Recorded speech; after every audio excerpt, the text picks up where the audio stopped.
angels, welcome back to Disorderly Tarot. I'm super excited to do a reading all about your soulmate for you. I've done a soulmate reading previously on this channel, but it was a long time ago, so I'm excited to do a much more in-depth one today. You guys voted for this in my most recent poll. I'm hoping to do more of those polls in the future to get a better insight into what videos you guys are looking for. Thank you for voting and look out for more polls in the future. This video may be a longer one, so I may have to film part of it today and part of it on another day. I'm hoping to get a very detailed insight for you guys. There are 5 groups for you to pick from today, starting with group 1 down to group 5. I'll give you some close-ups of the groups. Group 1 with Garnet Almondine. Group 2 with Pink Opal. Group 3 with Blue Lace Agate. Group 4 with Aquamarine. Group 5 with Fluorite. I want you to take a deep breath in with me and hold it.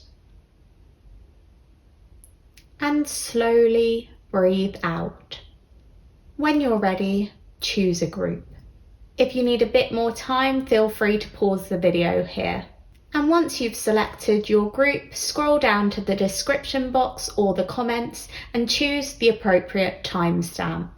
I'm going to start with a reading for group 1. Hi to everyone who picked group 1 Garnet Almondine.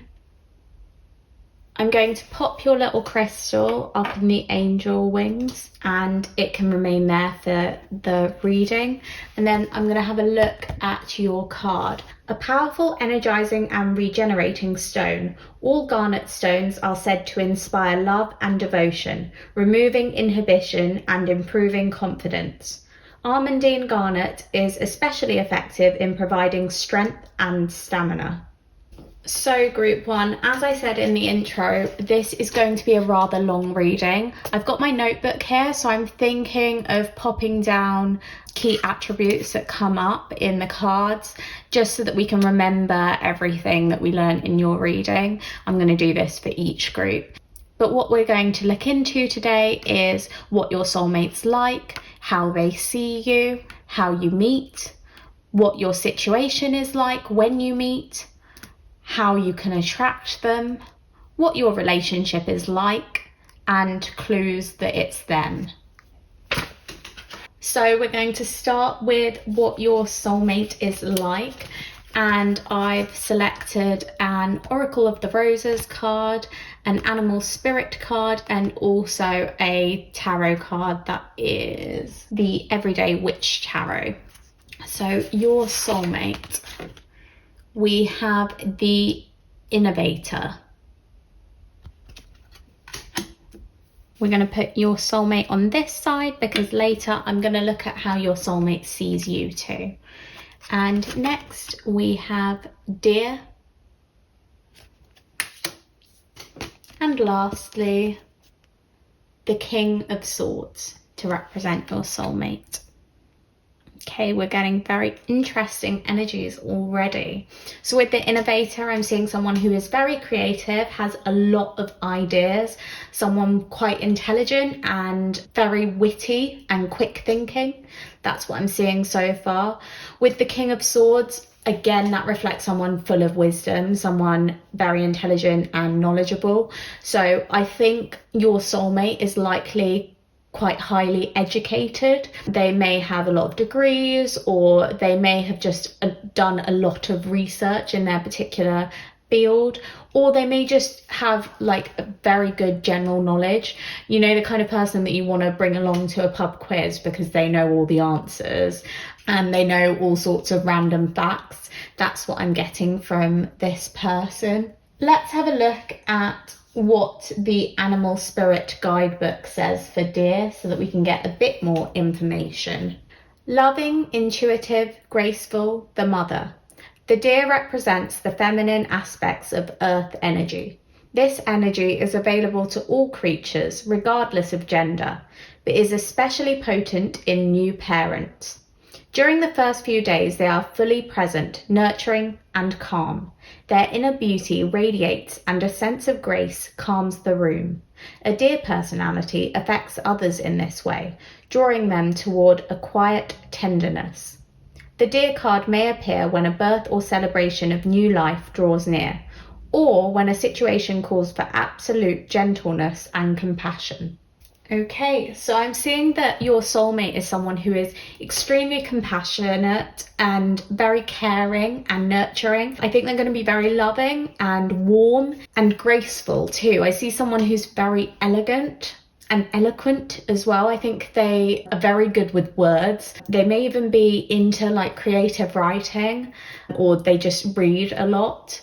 But yes, it again goes along with that wise feeling that we get from the King of Swords. Looking at these cards more deeply, I am sensing that your soulmate may be a little bit introverted or shy. I see that they kind of are fine with hanging out in the background. They're not really wanting to be center of attention. I do think they get along well with people, but I think they're fine by themselves. They're fine in their own company. I think they are the sort of person to spend quite a lot of time either by themselves or one-on-one with other people. I think when they hang out with friends, they're more likely to see one friend at a time rather than invite people to big social gatherings. I don't see them as an extrovert. I see them as quite introverted and quite comfortable by themselves, or as I said, in one-on-one situations where they're just with one other individual. I do believe they like their quality time because I see them as very nurturing, very caring and loving and kind. I do think that they would adore quality time with you. I think that's very important to them in a relationship. And I also think they're interested in fun dates, like anything that's new or exciting. I see them as quite spontaneous, and they will kind of think outside the box when it comes to date ideas. They'll be able to think of something very exciting and enthralling to do with you. With the innovator, I see that they like leaving their comfort zone frequently. They like exploring new ideas. They like trying new things. I don't think they're ever afraid to try new things either. I don't see them as someone who's fearful. I see them as someone who does think things through. They're quite wise. I don't think they would jump into something without any sort of plan beforehand. I do think they will create a plan first, but as soon as they've got that plan in place, they're ready to go. They're not going to hold back. I also wanted to note that with both the King of Swords and the deer in particular, I see them as someone who's quite protective over you. I think it comes with their kind of caring nature. They really want to care for you and look after you and hold you close.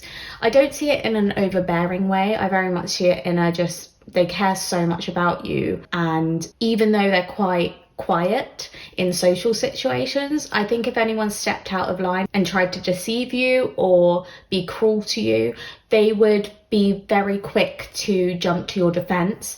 They are strong and they are powerful, and we see that in the King of Swords, and they are well equipped to kind of stand by you and stick up for you in those situations.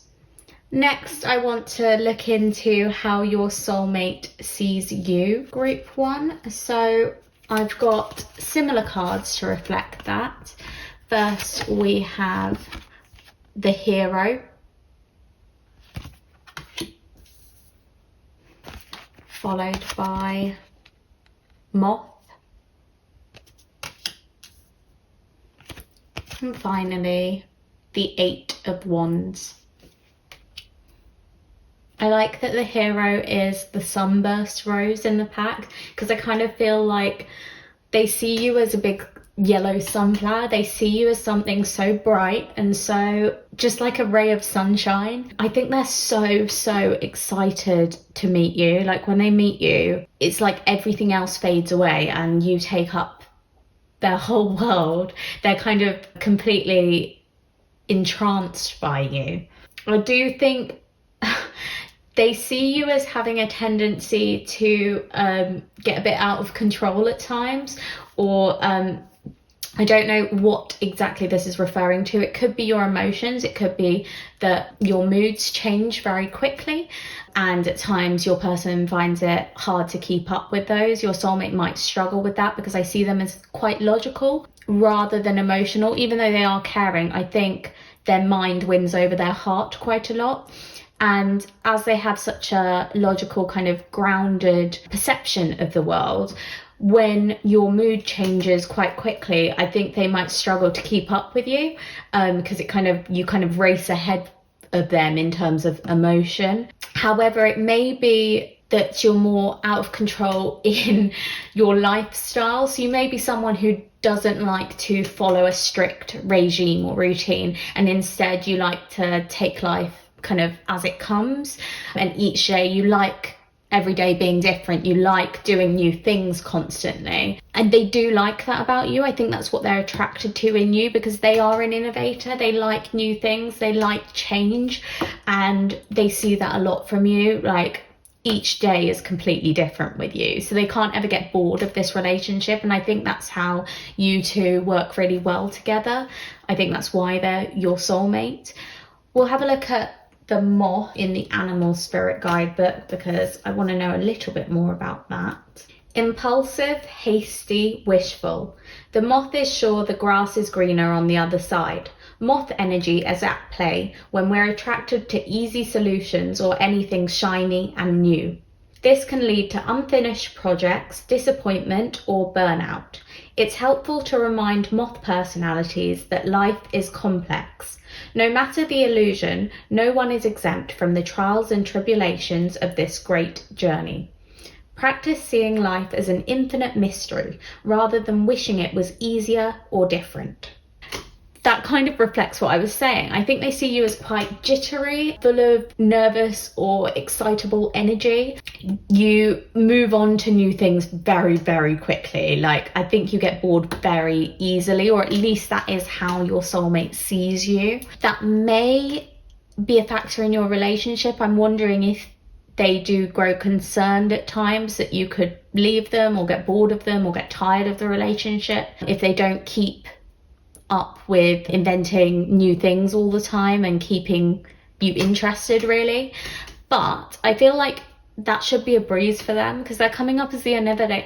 They're coming up as the innovator. So they're someone who is very creative and can think of new ideas constantly. So I don't see that as being a issue in your relationship, because I think both of you like new things, you like change.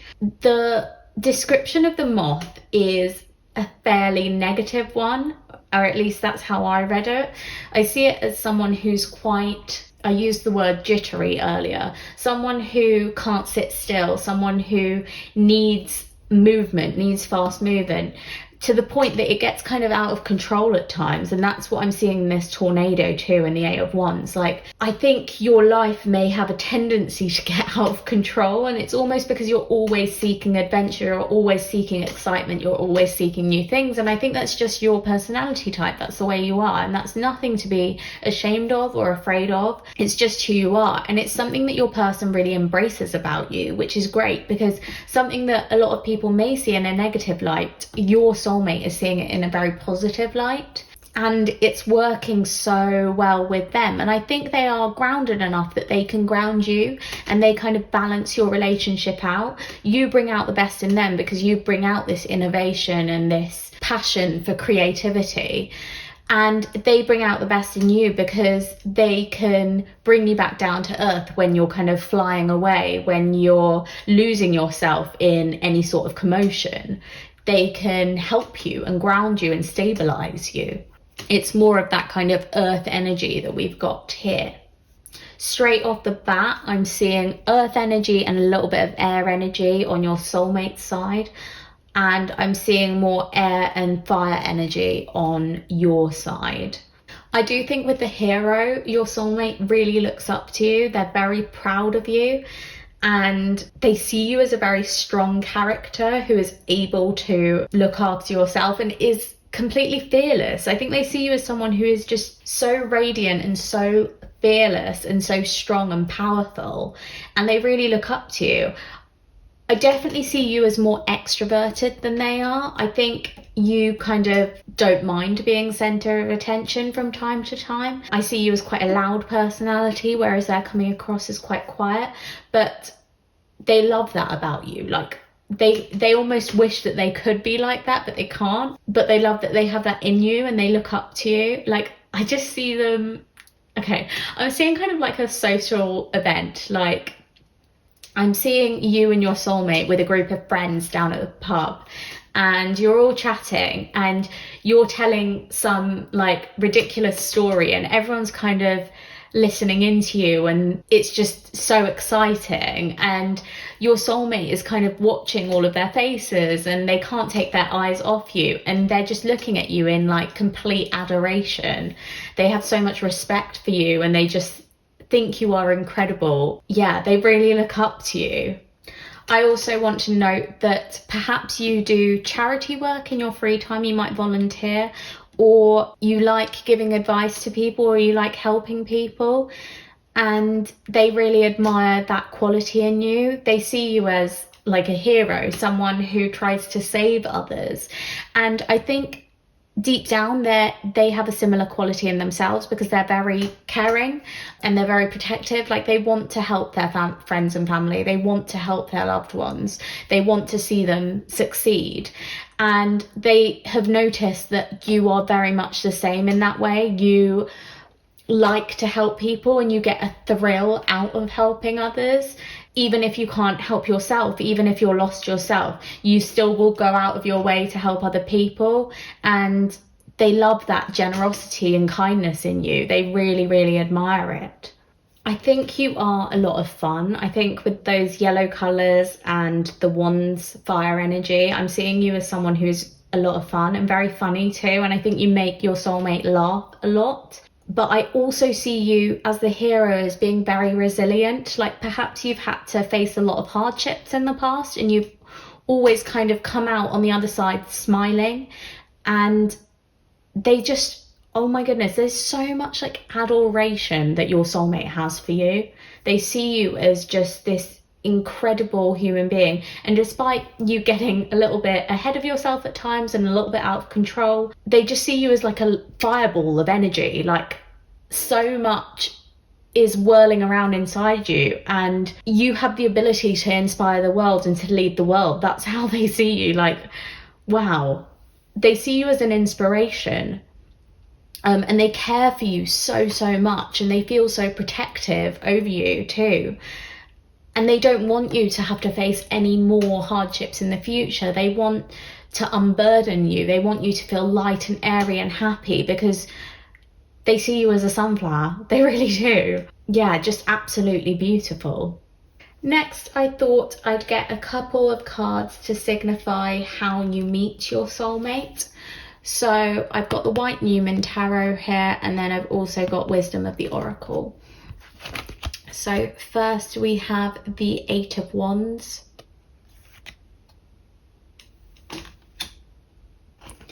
And next we have Regeneration.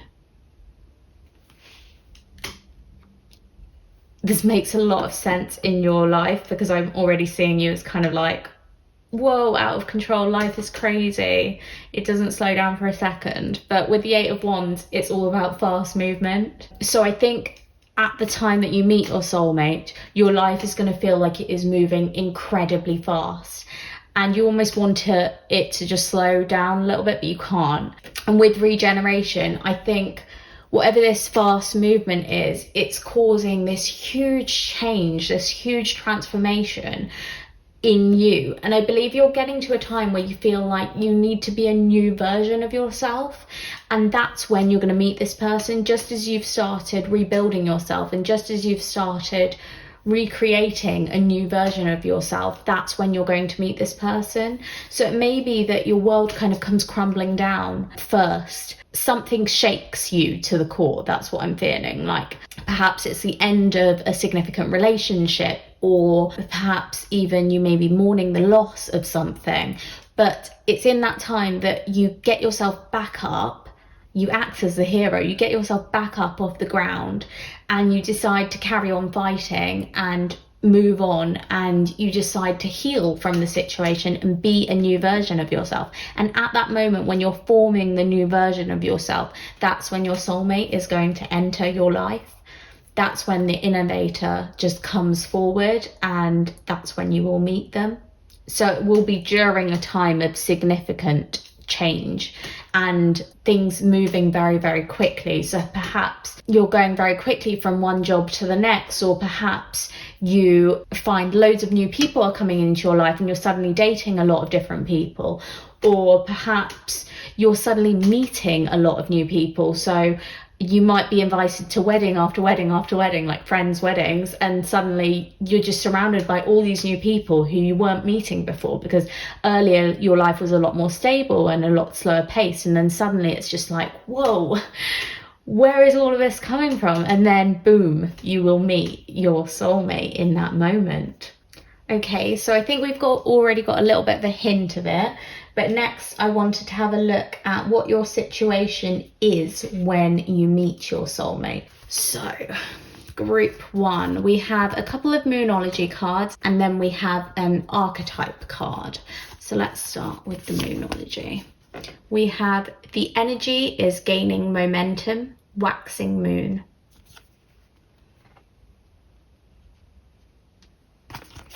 And then work through your fears. New moon in Scorpio. And finally, lover. Great passion and devotion. Unbridled appreciation of someone or something. Okay, I love that we have the energy is gaining momentum, because that is mirrored in that 8 of Wands card perfectly. Like, things are moving fast when you meet this soulmate.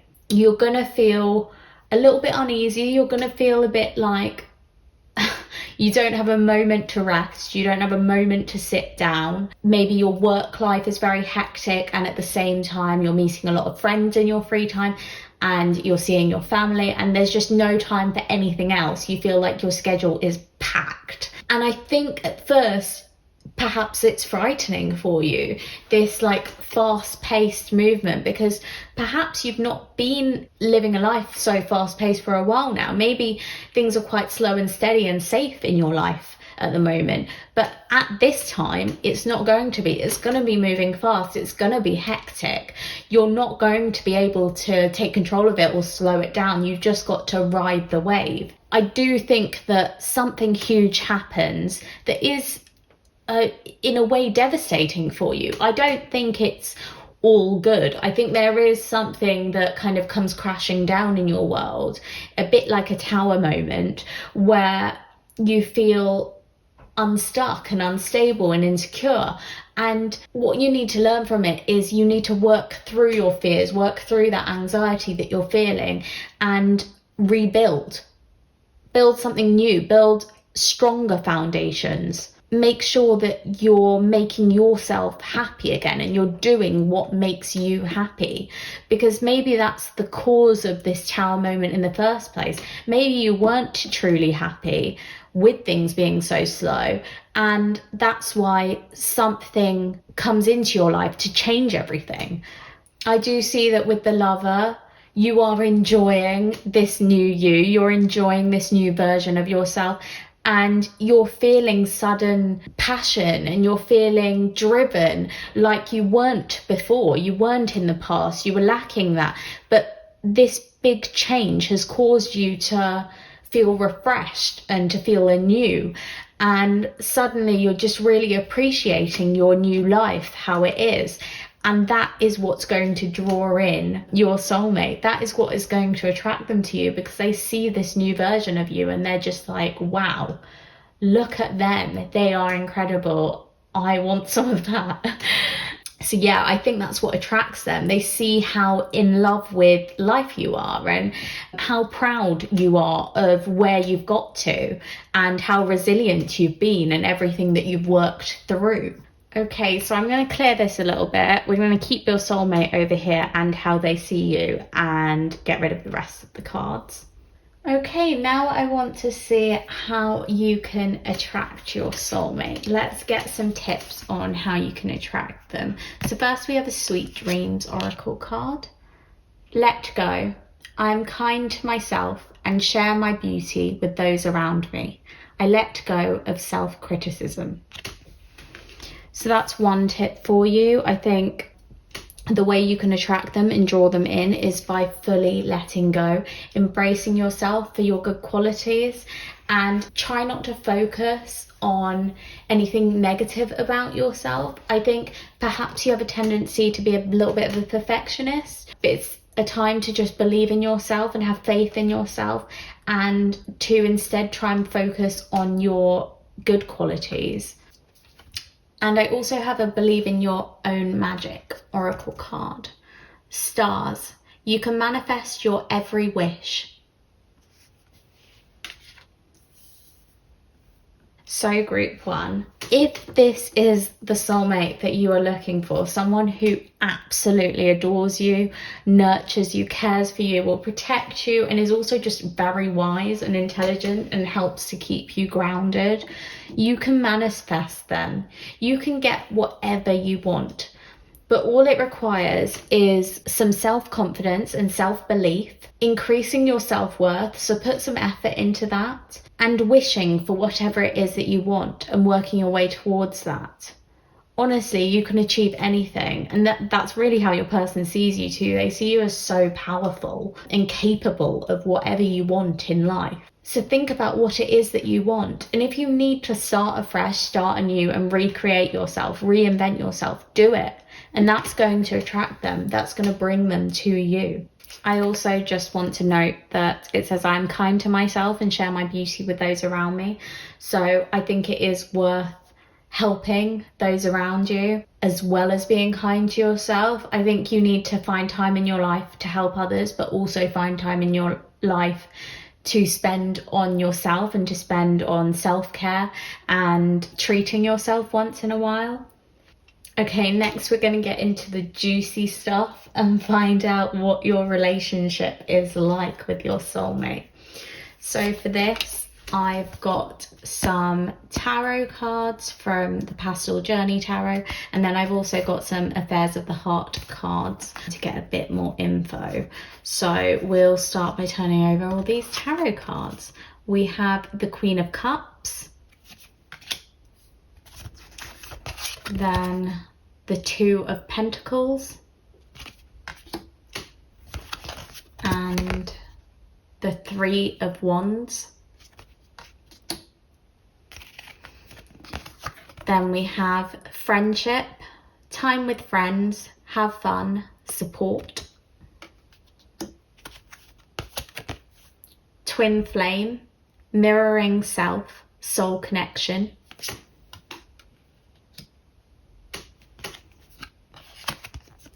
Anxiety, stress, worry, overthinking.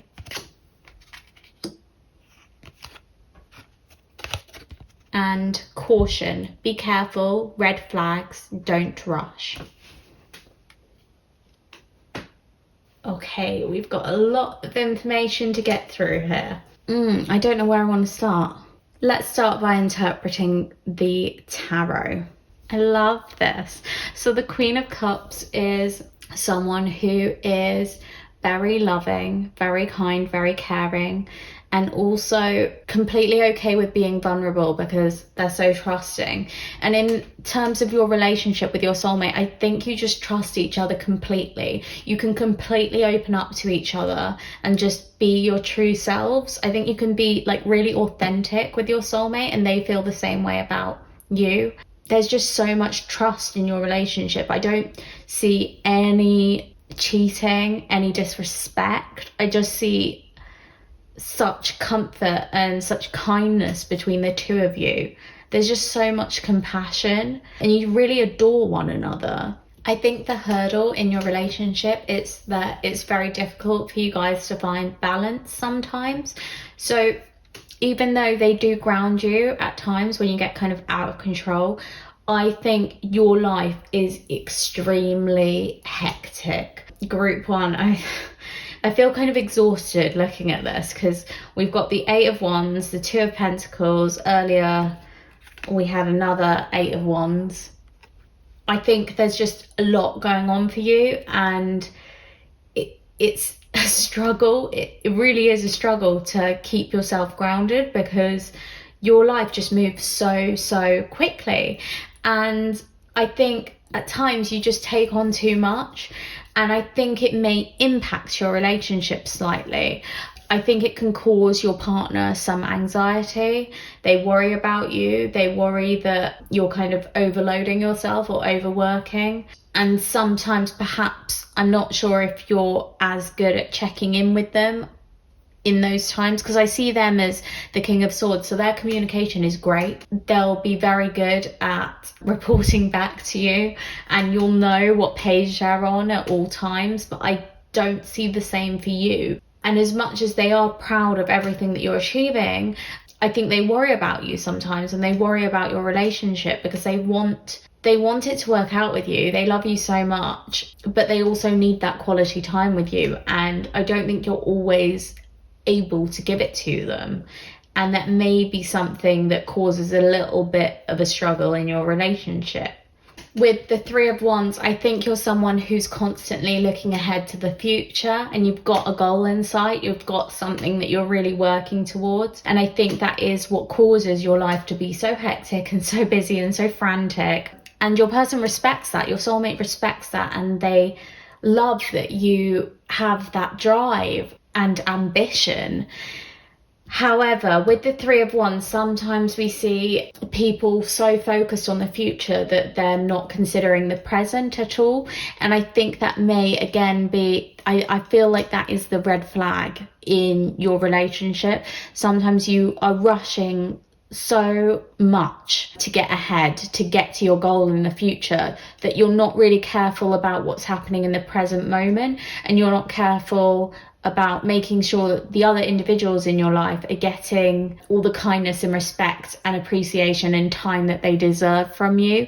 That's what, again, I'm seeing with this share my beauty with those around me. Like, I think you need to appreciate them. I'm not saying that you don't. I think you do, like, you adore them too, but I think sometimes you have a tendency to get quite distracted by other things that are happening in your life, and then perhaps you don't give enough attention to yourself or to others that are important around you. So I've touched on what the caution and the anxiety are. I don't see any red flags in your person. I actually see your person as being very dependable and quite secure.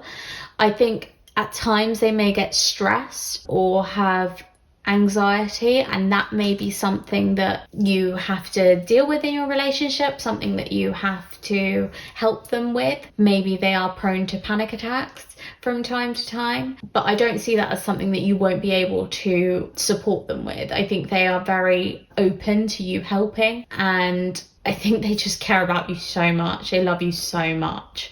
You could do no wrong. With twin flame, this is very much a soulmate connection. I mean, you are very, very good together. I think even with the Two of Pentacles, you balance each other out in some ways. So as I said before, they can ground you when you're kind of flying up in the air. And you do work well together in that way. You bring out this innovative side in them. You bring out their creativity. And I think that's going to help them in their career too. You are definitely igniting the passion inside of them. With friendship, I feel like that is the core of your soulmate connection. I think you guys are best friends deep down. I think that's why you have so much trust for one another, and that's why you're able to be so open with one another, because you are best friends. Like, you love each other and you want to support each other, and underneath all the romance, you are like besties. You are so compatible. I'm currently watching this back and editing the reading, and I've just noticed that with the Three of Wands and the caution cards, there may be someone who tries to get in the way of your relationship with your soulmate. I think there's someone who is really interested in you and they will go after you even though they know that you're in a relationship and you're taken. And I think it's up to you whether you ignore their advances or how you act in this situation. I do believe your soulmate will be aware of this or will have kind of an inkling that something's not quite right or that someone is trying to steal you from them.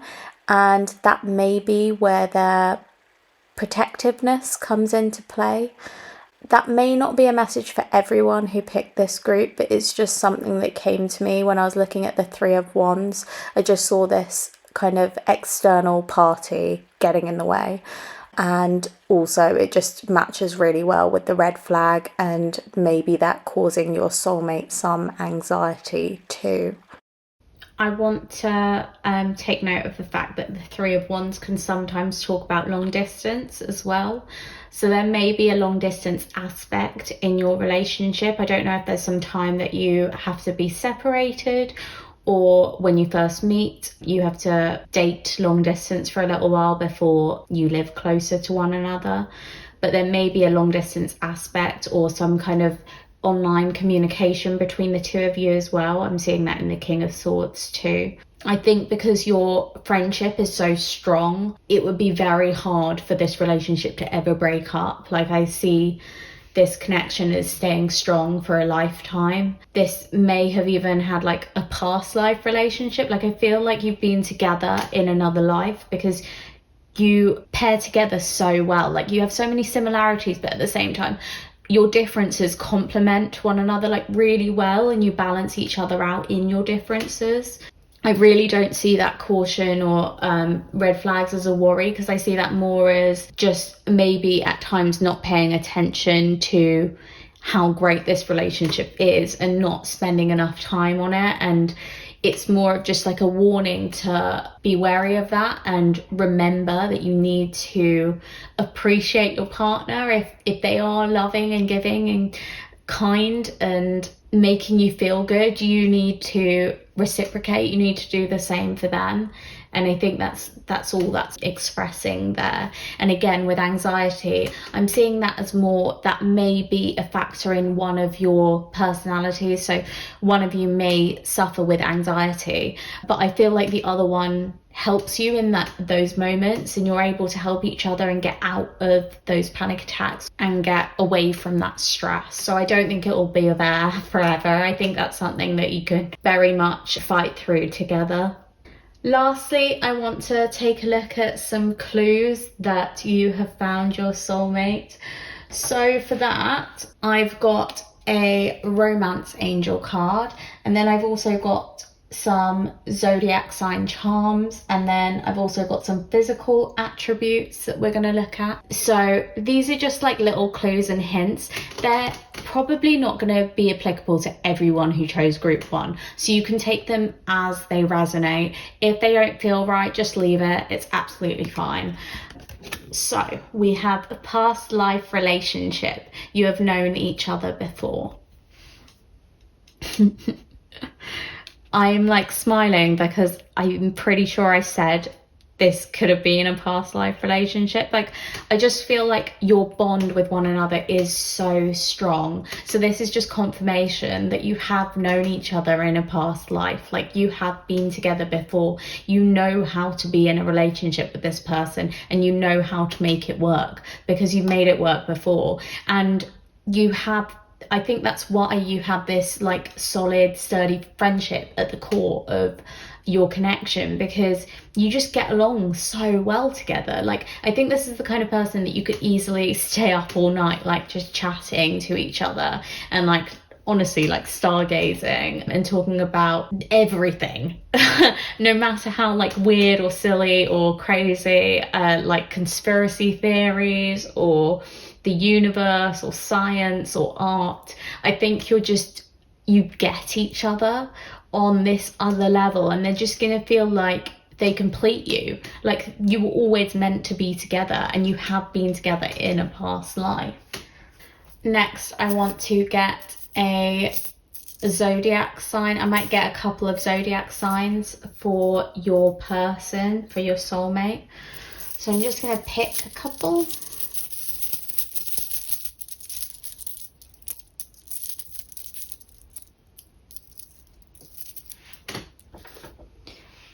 We have Gemini and Virgo coming up for your soulmate.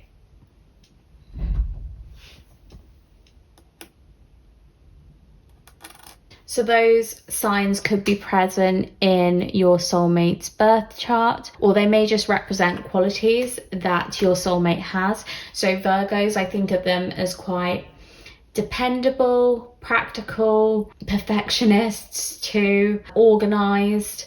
And as for Geminis, I see them as very intelligent, witty, quick, smart. They love change too. They're very adaptable. And lastly, for a bit of fun, we're going to get some physical attributes. So first, I want to have a look at eye colour for your soulmate. So we're just going to give these a quick shuffle, and then we will pick out an eye colour.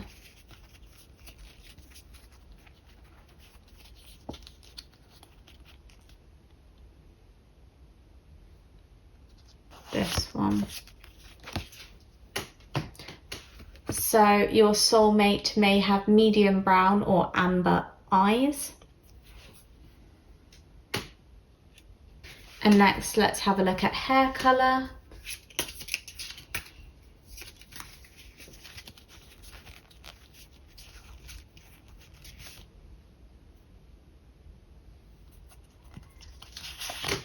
Feeling this one.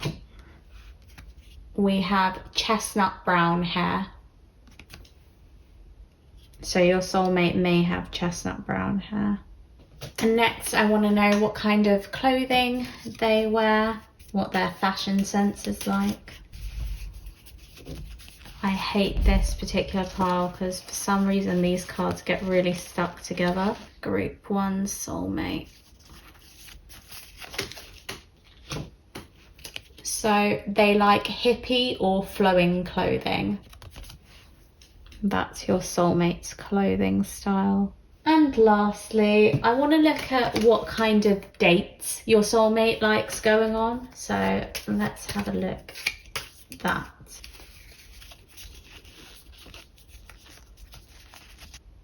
Group 1 soulmate. We've got rooftop bar. Ooh, so fancy. I'll take you out on a fancy date. I do feel like your soulmate would like pull out all the stops for you, like quite easily, because they are so impressed by you.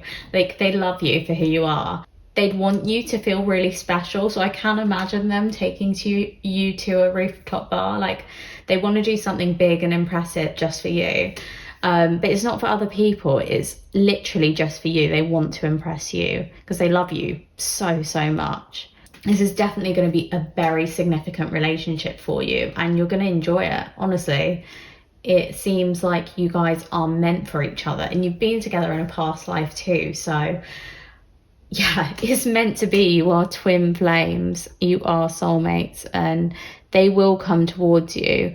Just wanted to touch on again that the advice for getting them to come towards you is just looking after yourself and not looking at yourself too harshly. Like make sure you aren't too judgmental when it comes to yourself and you do appreciate your own achievements and you're proud of yourself, and at the same time you try and lift other people up too and encourage them and help them along on their paths and their journeys, because that's how your person is going to notice you and be drawn to you.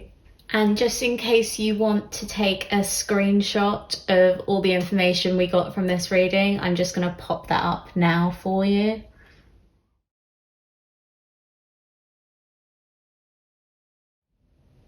That's all I've got for you, Group 1. I hope you enjoyed your reading. If you did, please click that like button down below. I'd also love it if you left a comment just letting me know if any of this stood out to you today, or if you think you know who this soulmate is already. I'd love to hear it.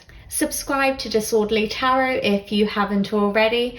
That way you'll be able to check out my pick a card readings when I upload them, and also vote on any polls that I put out. Thank you for watching. I wish you the best of luck in finding your soulmate. Have a wonderful day. Bye. Hi group 2. So if you picked the pink opal, then this is your reading. I'm going to pop your crystal up in the angel wings for the remainder of it. And we will start by having a look at what your card says about your crystal. A stone of emotional balance and emotional support. It has a peaceful energy that helps to reduce stress and worry, helping to overcome problems and trauma. It is also considered a stone of love and compassion.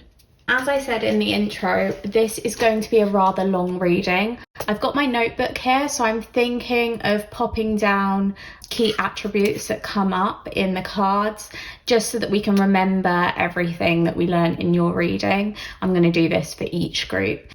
But what we're going to look into today is what your soulmate's like, how they see you, how you meet, what your situation is like when you meet, how you can attract them, what your relationship is like, and clues that it's them. Let's jump right into the good stuff. I wanted to find out what your soulmate is like. So I've got 3 cards to represent them. We've got an Oracle of the Roses card, an Animal Spirit card, and also a tarot card from the Everyday Witch Tarot. So, the Self,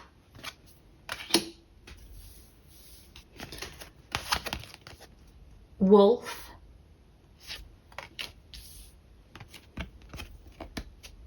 and the Fool. The reason I'm putting them to this side is because later we're going to have a look at how your soulmate sees you, so I'll put that on this side. But first, let's start with how your soulmate is. So with the Self, I see them as someone who is very confident in themselves. I see this as someone who's quite driven, maybe fairly opinionated as well. Definitely very, very confident and brave. I think they're quite independent too. I think your soulmate is very independent. I don't think they've had to rely on others to kind of get by in life. They've relied on themselves instead. They've made their own way in the world. I again see that with Wolf. I think they're a leader. They like leading. They like being in charge. Perhaps they're in a managerial position at work. I do see them as quite dominant and very strong-willed as well. However, we also have the Fool, so I don't think they're afraid of relaxing or kind of jumping in head first to things. I think they're willing to take risks. I want to have a look at the Animal Spirit guidebook to get a bit more information on the Wolf, and I'll read it out to you. Guardian of family and tribe, activism, ritual. The Wolf's mission is to uphold the well-being and longevity of the pack. Healthy Wolf energy expresses itself through activism, mentorship, humanitarian efforts, or teaching, religious or political studies. The Wolf gets into trouble when it assumes every member of the tribe must follow suit. This includes children walking in their parents' footsteps. Although it will surely be uncomfortable at first, practicing tolerance helps balance out agitated Wolf energy. Contemplate the following: embrace all, exclude none.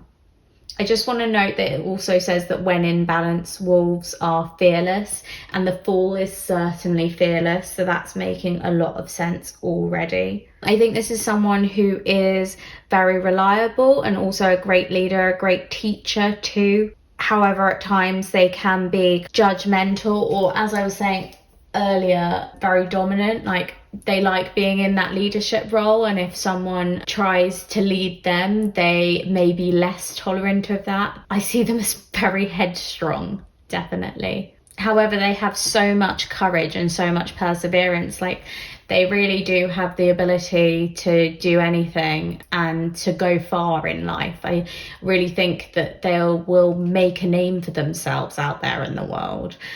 because they have all this confidence and all this passion and drive and perseverance and dedication too.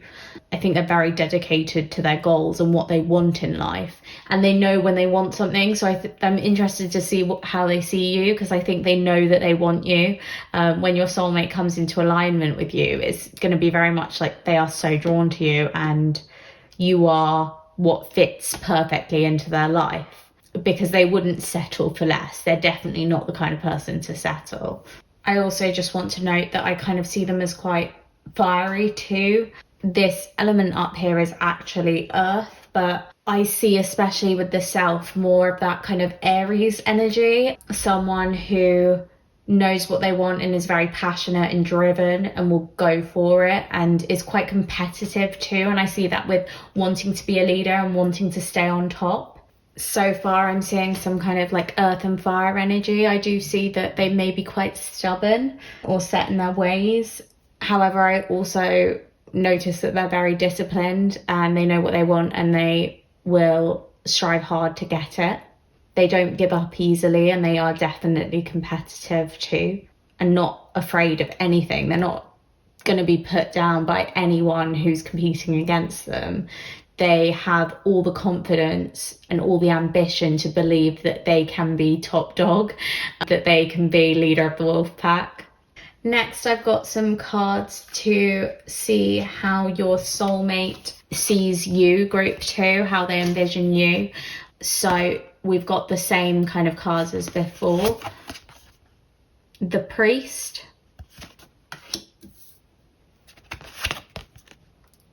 Raccoon, and Temperance. Okay, you're a very different character.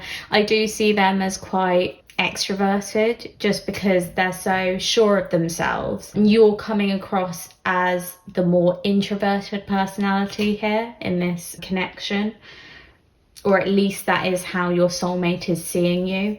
With the Priest, obviously you may be religious, that can be a factor, but I also think they see you as someone who's quite spiritual and very caring as well, someone who cares for others. Yeah, I'm seeing you kind of like embracing a lot of people. You're very supportive, that's how they see you, and someone who's dedicated. You want to make the world a better place, or at least that's their impression of you. Someone who wants to change the world for the better, someone who's dedicated to their dreams and their goals and their ambitions. You have that drive that they admire and respect because they have it themselves. And I also think they see you as devoted to the people that you love in particular, and devoted to them. I'm going to take a look at the guidebook for your animal spirit card. Talented, shadowy, in hiding. Raccoon energy is at play within all artists, to greater or lesser degrees. At best, it indicates talent, tenacity, and skillfulness with a particular musical instrument or creative tool. Its shadow side points to an unresolved issue around self-image and success. Sometimes using a stage name or wearing a mask works in an artist's favour. Other times it limits creativity. Am I who my audience thinks I am? What if I am ready to grow into something more? Raccoon energy won't let us off the hook until this creative ego fear is resolved. You may be into the arts, so you may be either very much into music and very talented that way, or you may be very artistic, or there's some sort of creativity in you and you are extremely talented in it. I don't think you always see your talent, although I do see you as competitive, and I think that's why you get on with your soulmate, because they also are competitive. And I think you won't give up easily, and you have that dedication that I was talking about earlier, that devotion to any projects that you take part in, and you won't settle until you finish your project. However, I think at times you kind of fade into the background, you conceal yourself, you are quite guarded, I'm feeling. I don't think you trust people very easily, you don't open up very easily. and you don't always have the self-belief that you ought to have because you are so talented, but you don't always see that in yourself. I see that your soulmate might push you. They might be the one to encourage you and remind you of how great you are and all the assets you have at your disposal. With Temperance, I see you as someone who is a little bit impatient or who struggles with waiting around. I think you are very driven. I see you both as such driven people. And yeah, sometimes I think you struggle to ground yourself because you want the quick win, you want to succeed, you want to be better than you are currently, you always want to strive for more.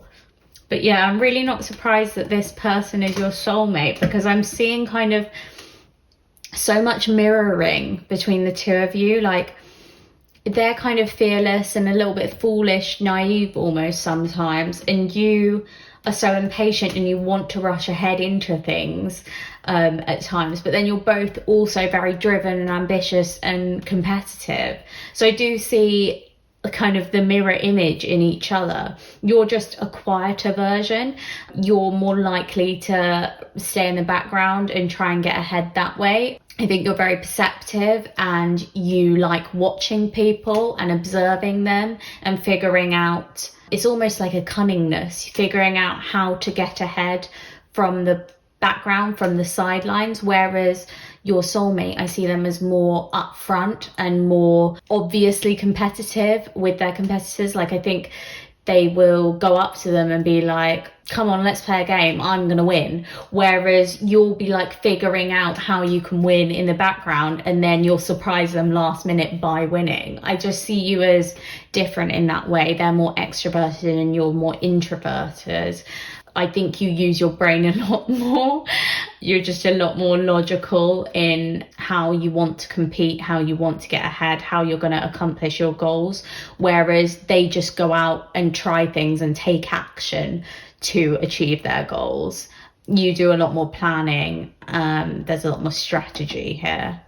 Next, I'm curious to see how you two meet, so let's get some cards to have a look at that. So we have a tarot card. This is from the White Numen Tarot, and then we also have a Wisdom of the Oracle card to look into how you two meet. The King of Wands and Clean It Up. What I'm going to do is put this King of Wands at the top so it's a bit clearer. Strange. So we've got a few different messages. I'm going to cover them all because it's probably different for each of you that's watching group 2's reading. But with the King of Wands, I'm seeing that your soulmate may be your manager or boss at work. That's what is immediately coming to me. Like, they suddenly become your boss or your manager and that's how you meet them. I do see them in a position of authority when you meet them. So even if they are not your boss or your manager, there may be some sort of work function where they are in a higher position than you in their own company or in your joint company that you both work for. And they're in some sort of a respectable position and you're kind of looking up to them. That's what I see with that card. I do see that you might meet them at some sort of event. I'm seeing some sort of social gathering or something quite full of people, something very lively. It could even be a concert. I see a lot of like passion and creativity. So it could be like even, a musical concert gig. It could be an art show, something creative. Could even be a comedy show where they're like a comedian, where they're up and they're on the mic, whereas you're just like in the crowd. I just see wherever this is, like all eyes are on them at the time, but they notice you, they pick you out of the crowd. With Clean It Up, I think you meet them through clearing up your life. I think you're getting more organized at the time that you meet your soulmate, and that's kind of what brings them out. You could even meet them through therapy, like you're cleaning up issues in your own life or problems in your own life, and that's how you come to finding them or meeting them. I just definitely see, like, when you're clearing away the cobwebs, when you're fixing your problems, or you're at least trying to solve your problems, that's how you're going to meet your soulmate. That's how they're going to come towards you, and when they're going to come towards you. I also see that it might be at a time that you're getting rid of bad influences in your life, like you're getting rid of friends that don't really deserve you, or don't take enough time, like, out of their schedule to spend time with you. You know, those friends who just, like, aren't really your friends. I guess you consider them as friends, but then you realize that you're always the one planning events with them, or you're always the one reaching out to them, and it's never the other way around. I feel like you're getting rid of those people in your life, and it's at that time that suddenly this person comes towards you, this new person who is, like, so the opposite of that. Like, they're very committed to you, and they're up for spending quality time with you and getting to know you and finding out everything about you. And they come across as very impressive too. Like, I think they're quite suave and very flirty as well. And I think they catch your eye very quickly. Yeah. Okay, so that leads us nicely into what your situation is when you meet your soulmate. So to have a look at that, I've got an archetype card and also some Moonology cards. So where are you? What situation are you in when you meet your soulmate? Communication is key, new moon in Gemini.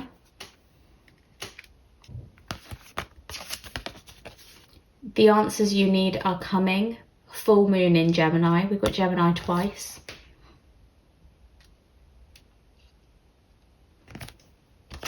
And this is upside down, so we're going to look at the shadow attribute, Avenger, resorting to violence in the name of a cause. Right, the situation, resorting to violence in the name of the cause. Don't worry, I don't actually think you're going to be, like, really violent. I think some of these, I always find these archetype cards, the shadow attributes are, like, scary. They're, like, really violent or really just mean.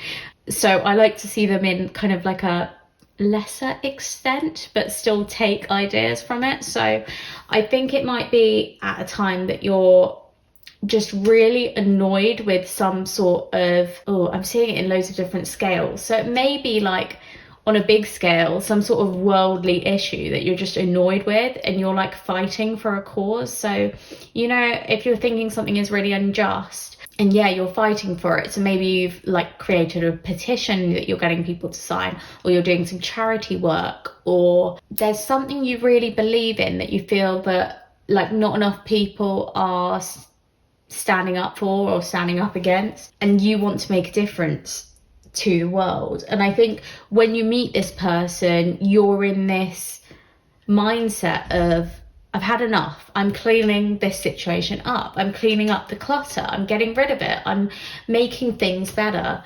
I'm going to take responsibility, and I'm going to make life, or make this world, as I want it to be. And I don't think you're actually resorting to violence, or at least I hope not.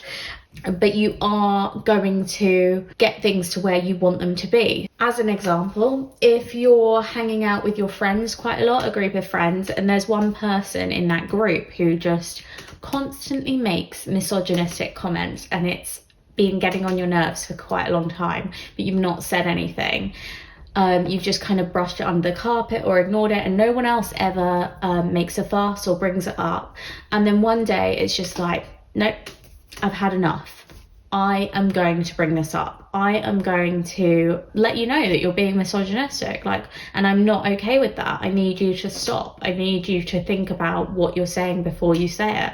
You're not afraid to stand up for yourself in that moment, or stand up for what you believe in. And it's at that moment that you decide to stand up for yourself, to believe in yourself. That's when suddenly your soulmate is going to notice you and be like, oh my goodness, look at that badass that's, like, not scared to be who they are and to stand up for what they believe in. And they're going to be drawn to you immediately. It's that, like, fire that they see in you.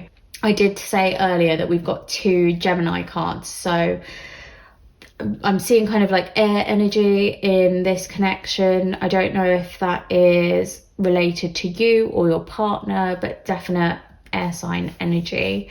You may just like change. Someone likes change somewhere, but then that's strange because we did have a lot of earth energy earlier, and they're usually the opposite when they don't like change. So I don't know. I don't really know what that is, but it may be a sign. Maybe Gemini is in your birth chart or in your soulmate's birth chart. We've also got communication is key and the answers you need are coming. So with communication is key, that's exactly what I was just saying. Like, this is the time that you're just like, no, you know what? I'm going to speak my truth. I'm going to tell you exactly what I think, and I'm not scared anymore. And the moment that you step up and say what you're thinking, what you're feeling, that's when this person is going to respect you so much and come into your life. That is when this soulmate is going to come towards you, because they love your insight. They love how you express yourself. They love your opinions. They are encapsulated by you. And so as soon as you start speaking your truth, that's when they're like, I need to have you. Like, I want you. And with the answers you need are coming, I think maybe for some time you've not known how to like clear away the cobwebs. You've not known how to be confrontational or tell people how you really feel. And you've just kind of, I'm seeing this raccoon again, like hidden in the shadows. You have been like forming your thoughts and been kind of assessing people and analyzing people, but you've not really stood up for yourself until this moment where you're like, enough is enough. I'm going to tell you how I really feel. And I think that's when people are just going to have so much more respect for you in general. Like, not even just this person, but I think your friendship group are really going to understand who you are. And the people who are bad people, they will drift away at that point, because they'll realize they won't be able to keep treating you badly, and you'll just put up with it because you're not going to put up with it anymore. You're not going to take it. And so they will leave, and good riddance. Like, you don't need that negativity in your life. You don't need people to bring you down. You need people to inspire you and to respect you. And that is what your soulmate is going to do. I also just want to point out that we've got a new moon and a full moon, and Gemini too. So perhaps you're going to meet your soulmate in Gemini season. I can't remember what that is off the top of my head. I want to say that it's May, June kind of time, end of May, start of June. Or you may meet your soulmate during a new moon or a full moon. There's also a full moon up there too. So yeah, I wonder if a full moon is significant to you in this relationship. Next, I'm going to get rid of some of these cards, and we will just keep your soulmate's cards over there and your card, well, how your soulmate sees you over here, and then we'll get some new cards out to look at the next parts of this reading. Okay, I've tidied it up a little bit just so that we have some space for the next cards. Next, I'd really like to look at how you can attract your soulmate, just to get some tips on how you can draw them in. So first we have a Sweet Dreams Oracle card. Fearlessness. I pay close attention to my heart and mind. I do not allow fear to distract me.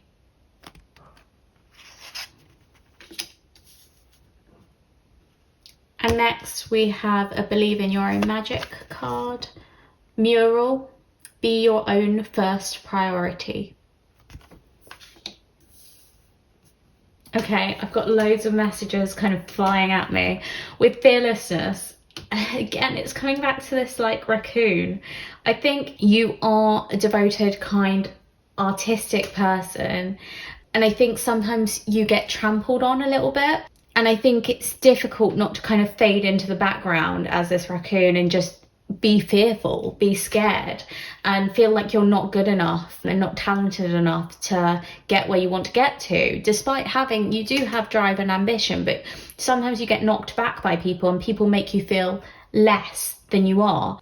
And you need to get to a point where you're overcoming that fear, where you're standing up for yourself. And we saw that in the previous cards. Like, you will get to that point. You will speak up for yourself. You will have faith in yourself. You will have that self-confidence and self-belief.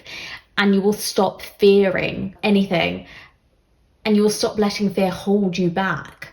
That's when this soulmate comes in and is just so attracted to you, because they are the Fool. So they have no fear. They have no fear whatsoever. And when they can see that about you, when they can see you get rid of your fear, they are completely like besotted by you, because they're just like, wow, she's fearless too, or he's fearless too, or they're fearless too. They are not afraid.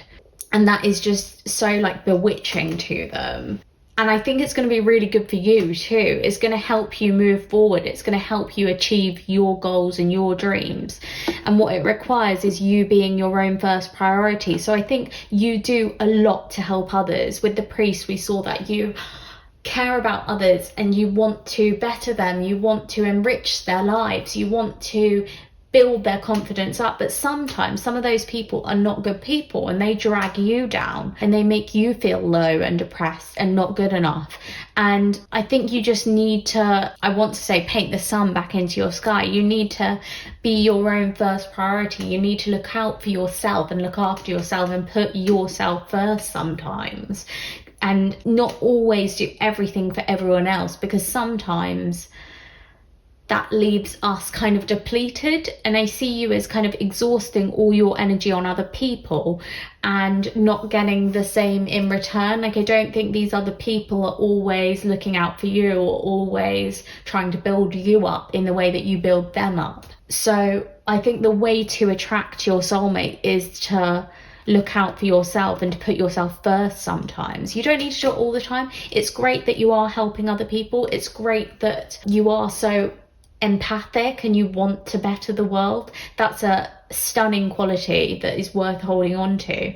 But you need to find balance, and you need to help yourself too. You need to put in that self-care so that you can build up your own self-worth and do better in the future and get yourself to a better, higher position, one that you are more than worthy of. You deserve more, you deserve better. You treat others so kindly and so well, and you deserve the same in return. You deserve that respect, and you need to stop fearing the worst and instead just look after yourself and look out for yourself and believe in yourself. It's easy for you to stay blind to your own needs and just focus on others instead. And what these cards are calling you to do is to sometimes take some time out to look at what you need and to look at how you can better yourself and how you can succeed. Look after yourself. That's what I'm seeing. And don't be afraid. Like, you are strong.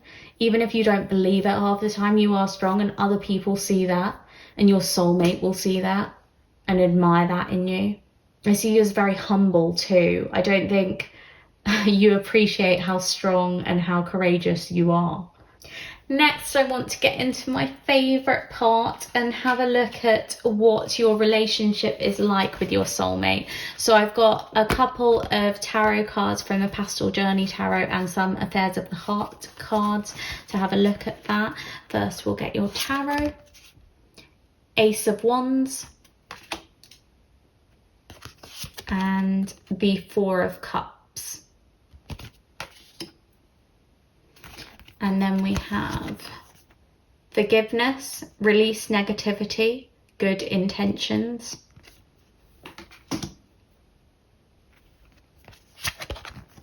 Spring, March, April, May. Earth sign, Taurus, Virgo, Capricorn. It's funny that we got more earth energy. There's so much earth energy in your group. Crazy. And lastly, healing. Difficult self-truths, acknowledgement, inner work. I always get these out and then I'm like, oh my god, this is so much information. I don't know where to start. We shall get to the tarot first. So with the Ace of Wands, oh my god, your relationship is very steamy. You are so attracted to one another and it's very passionate, and there's a lot of lust and a lot of love, and how do I put this? It's just very exciting. I think you'll go on adventures together. I think you might take little trips together or like weekend getaways. I think it's very spontaneous and fun. Like, your dates are going to be so much fun. I don't think you'll do like typical dates. I think you'll do kind of out of the box idea dates. with the Four of Cups, it can talk about feeling like you have so many options and so many choices and you're kind of overwhelmed by that. In terms of a relationship, I'm seeing that you have some sort of an anxiety in this relationship, and it's almost like you're scared that this soulmate will cheat on you. But I don't actually see that they are cheating. I more see that it's just a fear that you have. I think they are very extroverted and very center of attention, and everyone notices them constantly. So you're just scared that you will be dropped to bottom of the pile at some point, like you'll be discarded. And that's not the truth. It's just a fear. And you really need to let your fears go. I mean, that's already been highlighted in the previous cards. But I think you have a fear that they'll leave you or they'll forget about you, or that you're just a phase. I'm hearing that, like you're just a fling. But that is not how they see you. Like, they see you as intoxicating. They see you as someone who is like one of a kind and so much fun and so intriguing and enthralling and interesting, and they wouldn't forget about you easily at all. So I think this is just more of like a little hiccup in the road, and you perhaps overreacting to them getting attention from other people and you worrying that they'll stray when they won't, because I do think they're committed to you. We got Earth sign again, so I do think Earth signs are featured heavily in both of your charts. So those are Taurus, Virgo and Capricorn. And it could also mean that significant time periods for you are when the sun is in those zodiac signs. We also have spring here, so March, April, May. That might be a time that you reach a higher level of commitment with each other during your relationship, or a time that you get together. I do think it's a significant time period for you. I also see it as kind of like a spring in your step. Like, I think you give each other like little butterflies. You make each other smile all the time. Like, I think when you're alone, you can't help but just think about the other person every so often, and it just makes you smile. Like, even when you're in public, which is kind of embarrassing, just because you have such strong feelings for one another and you make each other so happy. That's what I'm seeing. Like, on the whole, you make each other really happy. Despite you both being so drawn to one another and intoxicated by one another, I think there are some, I want to say bumps in the road. There are some things that you need to work on during your relationship. So even though you've got rid of your fear at the point of meeting this person, perhaps, I think there are other things that you both need to work on. I think there is some sort of like inner work that the two of you need to do. And it may be things that you've brought along with you from past relationships. That's what I'm thinking, like some bad habits that come along with you that I think will be highlighted in this relationship, and it will kind of act as a reminder that you need to work on that. You need to either just fix it yourself or get some therapy or counselling to work on those issues and to dig deeper and figure out how you can solve them and be in a healthier relationship. I'm seeing, like, with forgiveness, I'm really seeing this good intentions, and I think this person does have such good intentions for you, and I think you're prone to kind of thinking the worst of people because people have treated you so badly in the past. And even though you're still so compassionate and caring and kind towards them, you worry in the back of your mind that they're gonna deceive you and they're gonna hurt you, and that's why you're worried that this person's gonna stray from you and cheat on you or get distracted by something or someone else. But this is just a reminder that they do have good intentions for you. Like, they do love you, they do care about you, they would never do anything to hurt you intentionally. So you need to kind of be kind to them. You need to release that like negative thought pattern and realize that they are not like the people you've known before. Maybe people have cheated on you in the past even, or just betrayed you in some way or lied to you. And I think you're learning through this relationship to heal that part of you, because this person is not the same. This person wants a solid, sturdy relationship with you. They want commitment, and they're not gonna let you down. They're not. They really, really do care about you. So you need to acknowledge that. You need to realize that they do care and they do love you. And they're not going to give up on your relationship easily, not without a fight. And they are definitely a fighter. They really are. And you are too. So stop worrying. Stop holding on to that fear. Let it go. And enjoy the butterflies with them. Enjoy all the flirting and the romance and the happiness and the joy that this relationship brings you.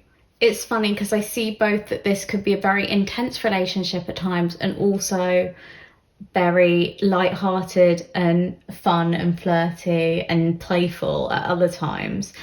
It's that like fire wands energy that I'm seeing. Like sometimes it's just so intense and other times it's so light and airy and you're just feeling the butterflies and feeling so giddy and happy. But yeah, it's a mixed bag and you deal with both. And I think in those intense times, sometimes these difficult self-truths will be brought about and you'll have to acknowledge them and do that work on yourself to release any negativity and to forgive the past and let it go, because this person really does have good intentions for you and they do care about you a lot and love you, and you need to stop letting fear get in your way. Next, I thought I'd get you some clues about them, about your soulmate and how you'll know it's them. So first we have a romance angel card, and then I've also got some zodiac signs and some little physical attributes to look at your soulmate so that you can have some clues and hints as to who they are. So we have new love. A new person has stirred your romantic feelings. So with that, I think they're definitely someone new. I don't think they're someone you already know, or they're definitely not an ex. They're not someone you've already been with. They're someone completely brand spanking new, which is really exciting because I think you've had some hurt in the past. You've dealt with some not so nice people. So it's nice to meet someone new and someone uplifting and someone full of fun and happiness and that's going to be positive and have good intentions for you. So yeah, that's a clue. It's someone new. So don't look through your exes for your soulmate because they're not going to be there. It's someone new. Next, I thought we'd get a couple of zodiac signs, astrological signs, that may be present in your soulmate's chart. So let's have a look at these. I'm just shuffling them. Group 2 soulmate. We have Leo and Scorpio.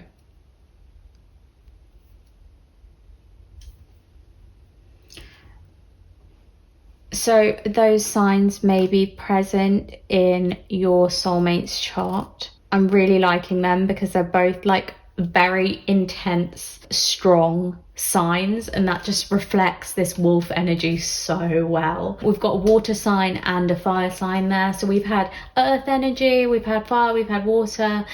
Honestly, there could be anything, but definitely someone very confident and strong.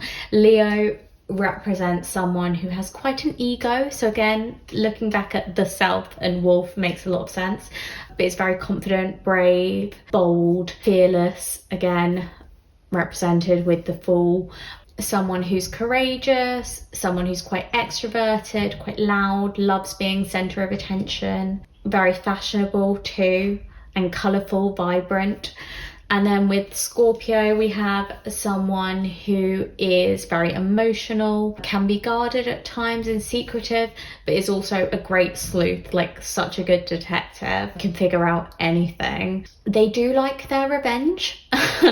They can be quite competitive. If someone treats them bad, they will shoot them down in an instant. And the same goes for like their friends and their family. Like their loved ones are so important to them. And if anyone tries to hurt their loved one, that person is gonna get an earful. I also think of Scorpios as quite loyal, very, very loyal signs, loving too, intense, definitely. And just for a bit of fun, obviously you don't need to take any of these kind of clues or hints too seriously. This is a group reading, so they may not apply to all of you, but I just thought it'd be a bit of fun. And I thought I'd do some hair and eye colours and stuff like that too. So we'll do eye colours first. I'm going to give these a quick shuffle and then we'll pick one out for your soulmate. Okay, so group 2 soulmate. What am I feeling for your soulmate?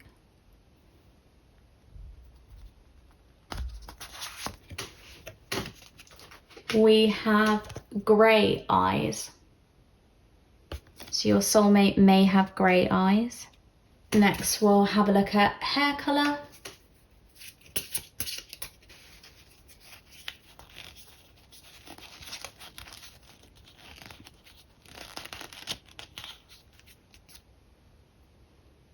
Group 2 soulmate. We have auburn hair.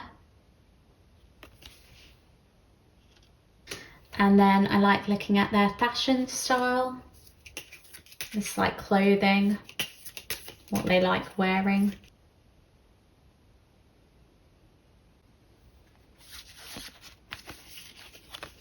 Fitting this one.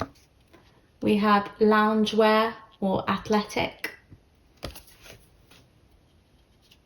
And then lastly, I wanted to look at what kind of dates they like going on.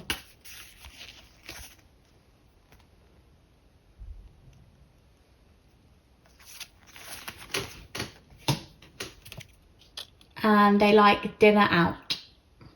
So dinner dates. So they might like getting a nice little romantic meal in a restaurant. I'm also seeing kind of travel a little bit in your group. So maybe they like a weekend getaway and you go to a fancy hotel and then you go out for a meal somewhere really nice abroad. That's what I'm seeing. I'm seeing you going on trips like to European cities. I don't know why. Like city breaks, definitely. And then getting all dressed up and going out for dinner. Yeah. Okay, so we've come to the end of your reading group 2. So I'm going to show you what I've written down. It's kind of a summary of all the cards that you got, just so that you can take a screenshot if you want to of what your soulmate's going to be like.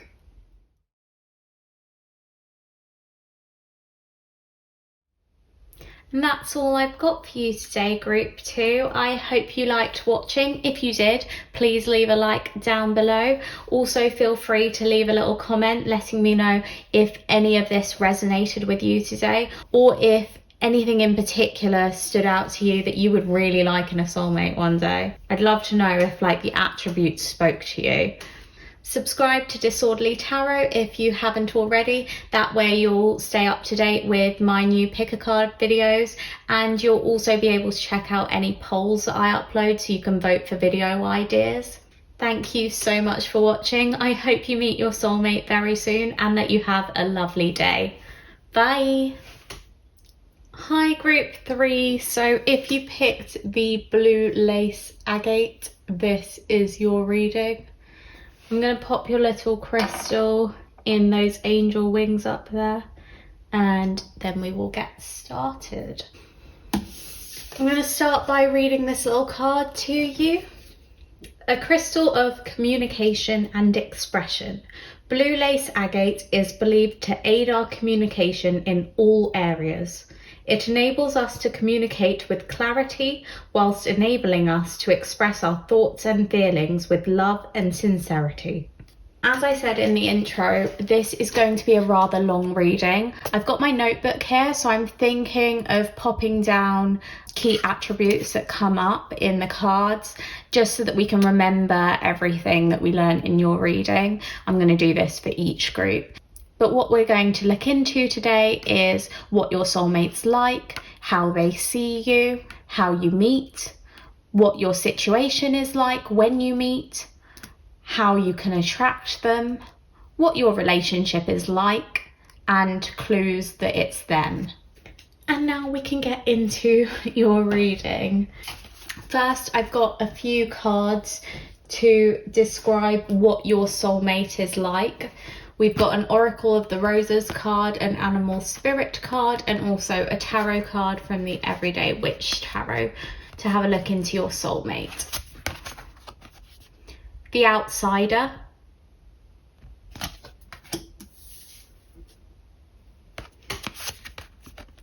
bat,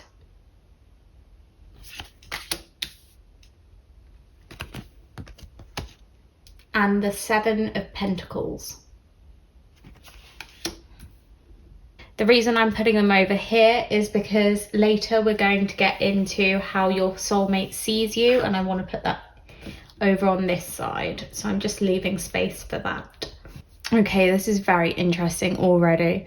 Your soulmate is an outsider. They're not going to be someone who fits in with the norm. I'm seeing they might be foreign, they might be a foreigner, they might have been born not in the country that you live in, or they may just have a different heritage or background, like their parents may be from somewhere else, or they may currently live in another country. I'm also getting that they don't, how do I word this? They don't like to go with the flow. They like to do things a bit differently to everyone else. I feel like they're very unique. I'm seeing them as a unicorn, like someone who's very different. It's making me think of emos as well, like someone who likes to stand out for being different, someone very alternative. I'm getting that with bat too. And they may even be a bit, yeah, like emo or gothic. But I'm definitely getting someone who likes to stand out, likes to rebel and be different. I'm getting Aquarius energy very strongly, and I can see that this is air sign energy for the bat as well. Interesting. I'm going to have a look at the guidebook for your animal spirit, just so that I can get a bit more information. And it says, darkness, letting go, death leading to rebirth. Before emerging, the bat waits for the sun to set and the moon to rise. In the darkness, it can see all that was invisible in the daylight hours. The bat is a master of the subtle senses, of the underlying forces that cause some things to prosper and others to fade.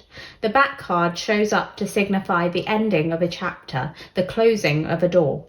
The bat comes swiftly, encouraging us to move on. In just a few hours, a new day dawns. No more lingering in the past. So I like that a lot, because I was thinking of Aquarius energy, and Aquarius is all about change and embracing change. And this is all about like adaptation, adapting to something new, adapting to change. So yes, I'd be very surprised if your soulmate didn't have Aquarius strongly in their birth chart, because I'm just seeing so much Aquarius energy, like rebellion to wanting to be different, not being afraid to be different or unique, not being afraid to like change the tide or start something new. Seven of Pentacles is slightly different, so that's earth energy. Pentacles is earth energy. The zodiac signs are Taurus, Capricorn, Virgo for earth signs. But I'm seeing that there's someone who is very consistent in their effort. I don't think they give up easily, and I think they are quite nurturing too. In this picture, you can see the witch has kind of like sown the seeds, and she's watching these trees grow, and she's giving them water and caring for them as they grow.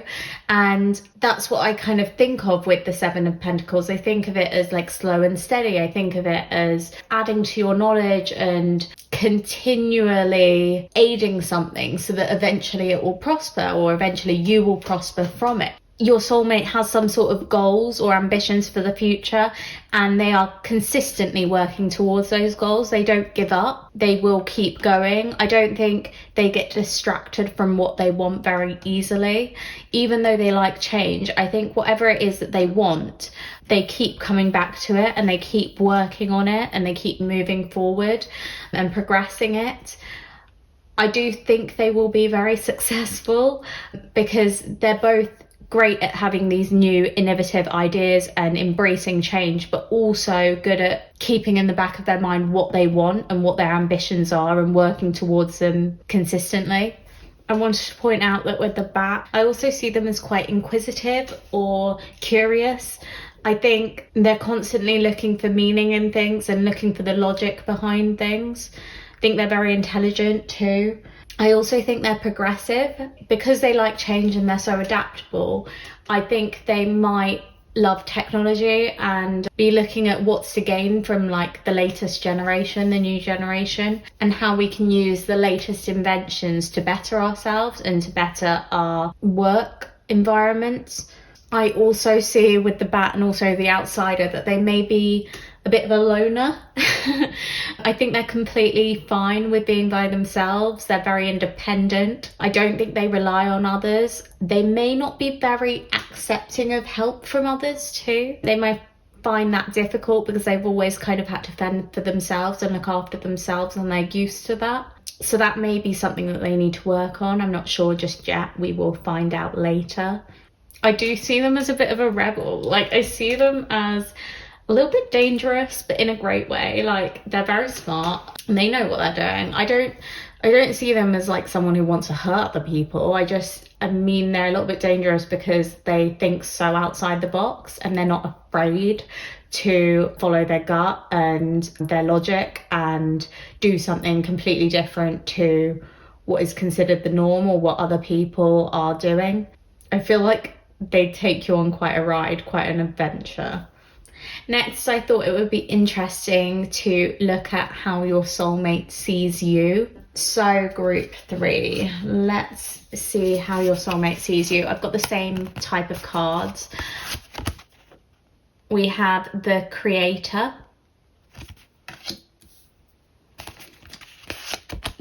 and the Dragonfly, and the Page of Swords. Oh, I love this group. Eep! We've got more air sign energy.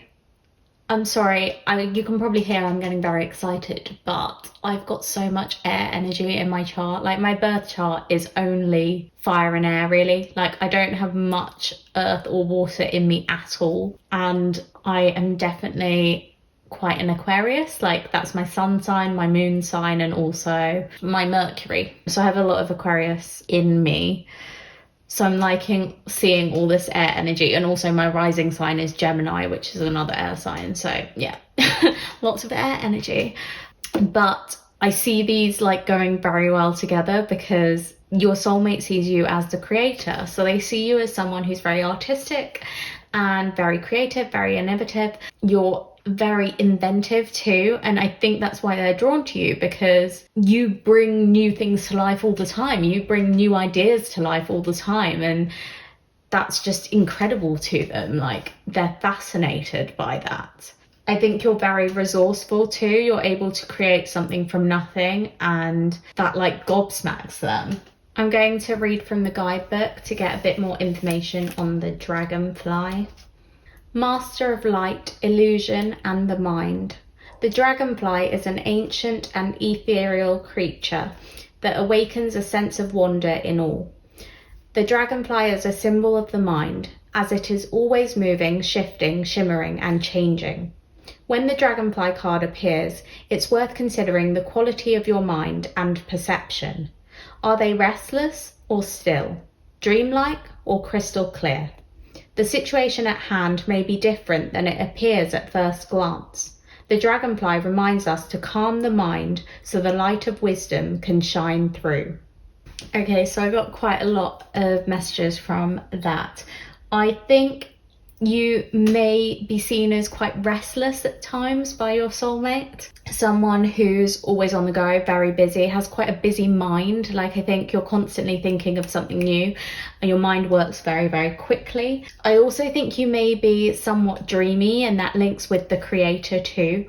Like, maybe you get lost in your dreams, maybe you quite often just daydream or space out a lot. But they're definitely enticed by that because they like your kind of imaginative qualities. I think you have a very vivid imagination, and they love listening to your stories as well. I think you're a great storyteller, and they find you playful too, and just fun and happy and joyful. So even though you have a somewhat restless spirit and you're very eager and enthusiastic, I see that in the Page of Swords, someone who sometimes can be somewhat impulsive and impractical, but is extremely enthusiastic and determined and ready to set sail on the journey of discovery and knowledge. I think you're always seeking wisdom. You may be someone who loves education and wants to learn more and better yourself and reach higher levels of education, and they respect that and admire that about you. That's definitely how they see you, someone who's always has a thirst for knowledge, a hunger for knowledge, and wants to understand more about the world. And is just so creative too. You seem to have a lot of talents. What you struggle with maybe, or at least what your soulmate sees you struggling with, is being grounded. I don't think you are very grounded. I think you're very dreamy, very flighty, and very restless. You have a lot of nervous energy and you're very excitable too, which is a lot of fun, but can mean that you are sometimes a little bit impractical, or at least that is how they see you. And they've got some earth energy in them, so I think they are able to be grounded when they need to be, but I don't see much earth energy in you. I actually see a lot of air energy and maybe a little bit of water energy, like Pisces I'm seeing with the creator. So yeah, that's very interesting. I see how you work well together because you both have so much air energy.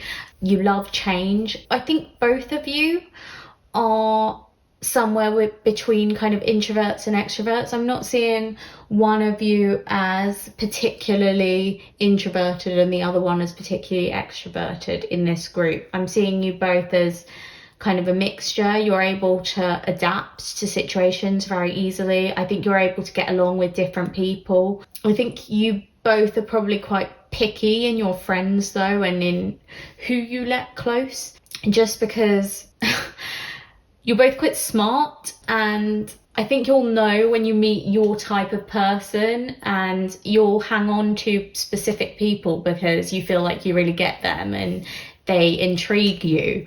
And then other people seem more superficial and you're less interested in those people. That's what I'm getting, especially from your soulmate. I don't think they like people who are fake or superficial. They like people who are very genuine, and they see you as genuine, and like you kind of wear your heart on your sleeve and you're very real and authentic too, and they admire that about you. So next I wanted to see how you guys will meet. So I've got a couple of cards to look into how you'll meet your soulmate. We've got a tarot card from the White Numen Tarot, and then we've also got a Wisdom of the Oracle card. So we'll start with the 10 of Wands. And then we have By the Book, 11. And 10 of Wands, 10, 11. Doing some counting again. I just did another video and there was a lot of counting in it, like 1, 2, 3, and it just kept growing. But yeah, 11 might be significant to you. 11 might come up a lot around the time that you meet this person, or at significant points in your relationship with this soulmate. Okay, so with the 10 of Wands, I see that you're meeting this person, you're meeting your soulmate at a time where, God, you're taking on too much. You've got a lot of burdens that you're carrying around with you. I think you're spreading yourself like very thin and struggling quite a lot. But that is when this person comes into your life. I'm seeing that you're kind of like doing a lot for other people and maybe not taking such great care of yourself at the time that you meet this person. With By the Book, I'm getting a very different message. I'm getting the message that you're meeting this person by the book. That's going to be different for everyone who chose this pile. So take it how it resonates for you individually. But I'm seeing it as you meeting them, firstly, in divine timing. You're meeting them at the right time to meet them. But By the Book, to me, makes me feel like it's however you would expect to traditionally meet someone. I don't think you're going to meet them in a atypical way, if that makes sense. I feel like, for example, if I was reading this for me, the traditional way of meeting someone for me would be maybe through a friend or at an event, like at a wedding or something like that. I feel like you're meeting in a very traditional way. You're not meeting through a dating app, for instance, or you're not meeting under really unusual circumstances. I think it's something quite traditional, and that's what I think it means by the book, like it's going by the book, and that's how you meet. It's very strange because by the book is so contradictory to like how you and your soulmate are resonating, like how you are, because I see them as being into technology and into new things and into everything unique and different, and you're similar, like you're very open to change, but you're meeting in a very traditional fashion, in a very traditional way. So I don't think it will be something unusual. I think it'll be at the right time as well, like when you're ready for a serious relationship, when you're both ready for commitment, that's when you're going to meet. However, I'm talking about emotionally you're ready for commitment, but physically I think so much is happening for you at the time that you meet your soulmate. Like, you are struggling. I don't think you're at a high point. I think you are at a pretty low point. I don't see you as depressed or anything, but I think you're just struggling. Like, you're having to deal with a lot and you're fighting a lot of battles. I mean, I think all areas of your life are not functioning very well at that time. Like, maybe you're struggling at work, but then you're also struggling in your family life and with your friends, and you just feel like you don't have enough time for anything, and you have no time at all to spend on yourself. I think that's when your soulmate's going to pop up and maybe lend a helping hand, but we will see. I was just thinking of other traditional ways to meet, and maybe you meet through work. They might even be someone who kind of lifts some of the burdens off you at work and makes things a little bit easier for you. By the book also, it could be a teacher, perhaps someone who's tutoring you in something or trying to teach you something to help you with your work or with a hobby or some other venture that you have, some business idea. I do see them like when they meet you, I feel like they just traditionally court you, like they date you so traditionally because they know they want commitment and they know you want it too at that point. So it's like you're both going to know where you stand the whole way, and you're going to feel like it's something real and something committed and something long lasting right from the very beginning. Yeah, I really like that. Next, I wanted to have a look at what your situation is like when you meet your soulmate. So for that, we've got 2 Moonology cards, and then we've also got an Archetype card to look at your situation, group 3. So we have Don't Let Your Past Hold You Back, South Node.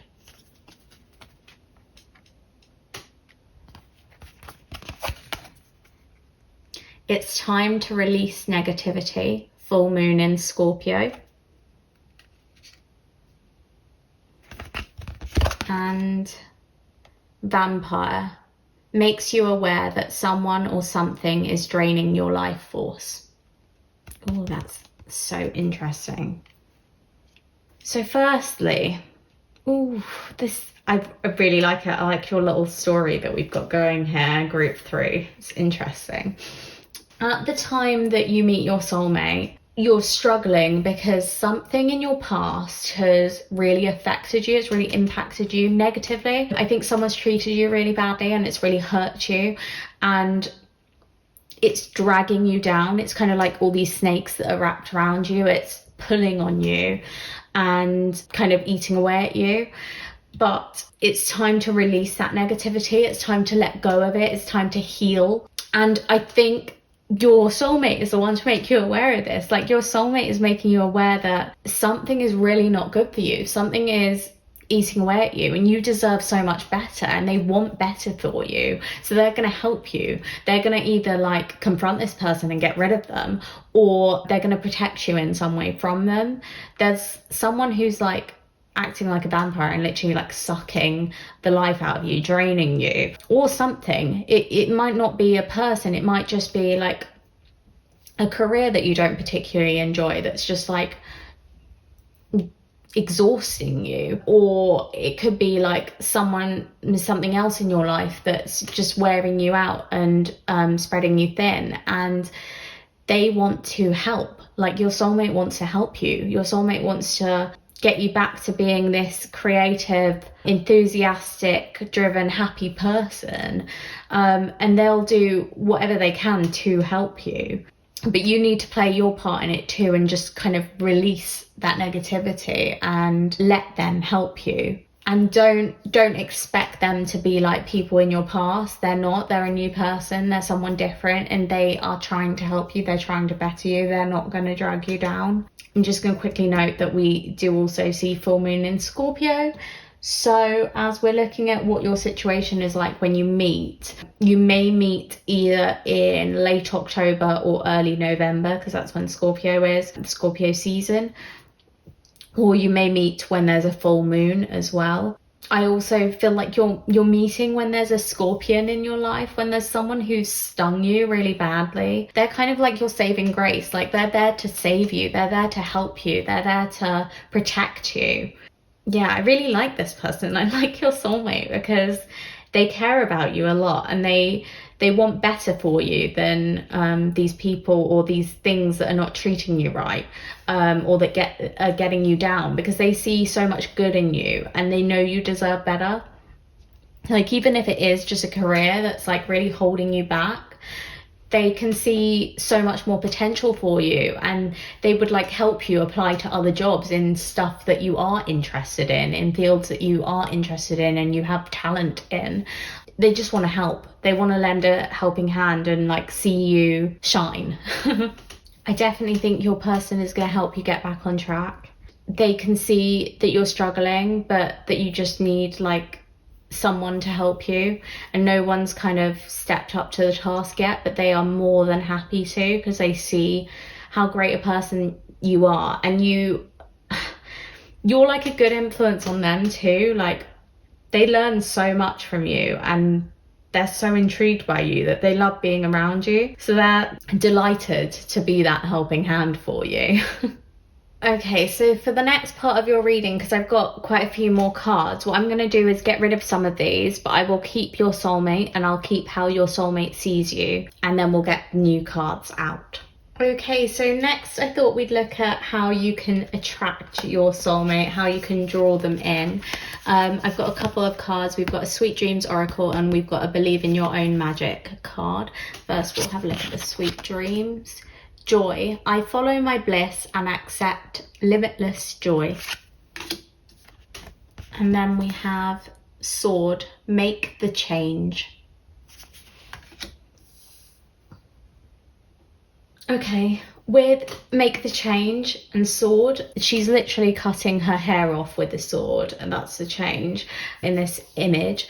But what I'm seeing is you're going to meet your soulmate and attract them if you cut out any negative influences in your life. Like, you need to cut out anything that's tired and old and not serving you anymore. So it could be a person, or it could be like actual physical things. And perhaps you've not been organized for a while and you need to get yourself organized. You need to form a routine where you haven't got a routine, where you feel like you're gaining weight because you've been eating unhealthily and not working out. Maybe you should join a gym, or you should get a new healthy nutritional diet in place. I feel like there's some sort of change that's needed, and that's going to spark your soulmate to be drawn to you, to be attracted to you.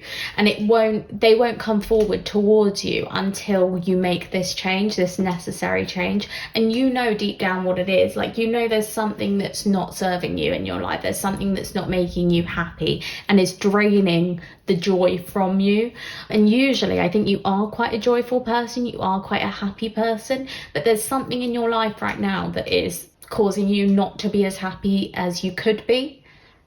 And it's going to be different for each of you, but you will know deep down there's something that I feel like you're saying to yourself, like, there's something that if I could change it, I would, but it's too difficult to change. It's not too difficult to change. Make the change. Don't be afraid to change it up.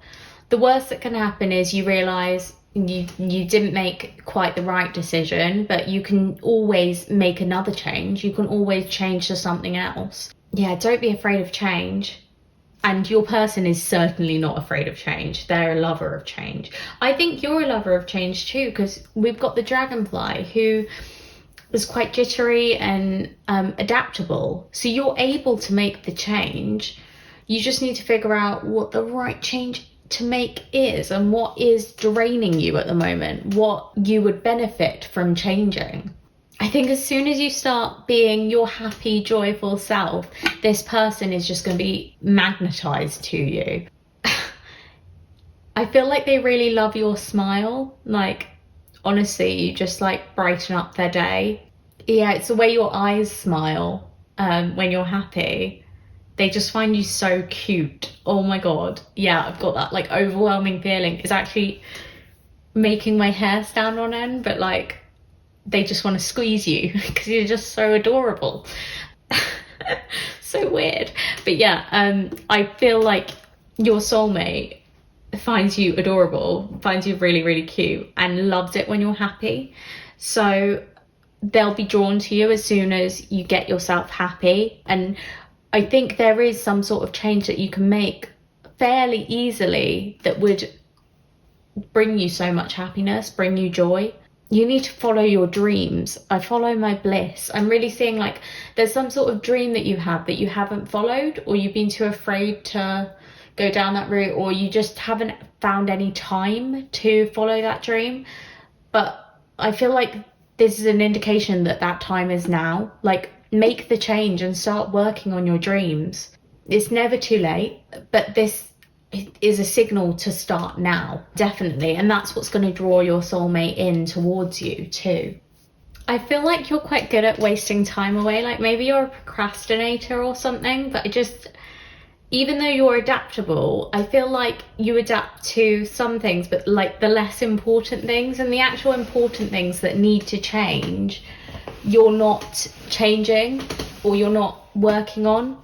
And I really want this for you. I want the happiness. I want the joy for you. I feel like your soulmate feels like you can be so happy. You could be such a happy person and you could be living your dreams. But it just takes a little bit of effort. And sometimes I think you can be a little bit, I'm going to say lazy, because you realise it takes quite a lot of effort to make your dreams come true. And you're okay with putting in little bits of effort, but if you have to put a whole lot of effort in, it's difficult for you. And that's something that I think your soulmate will be really good at teaching you. Patience and watching your dreams grow, watching the effort that you put in bit by bit amount to something eventually. I'm so excited because we've hit the part of the reading that I was most looking forward to, which is, what is your relationship with your soulmate like? So I've got a couple of tarot cards from the Pastel Journey Tarot, and then I've got some Affairs of the Heart cards to describe your relationship with your soulmate. So here we go. We've got the Eight of Swords and the Knight of Cups. And then social media, following, watching stories, posting.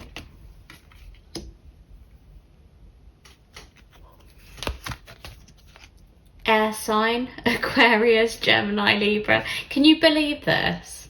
There is so much air energy in your reading, it's crazy.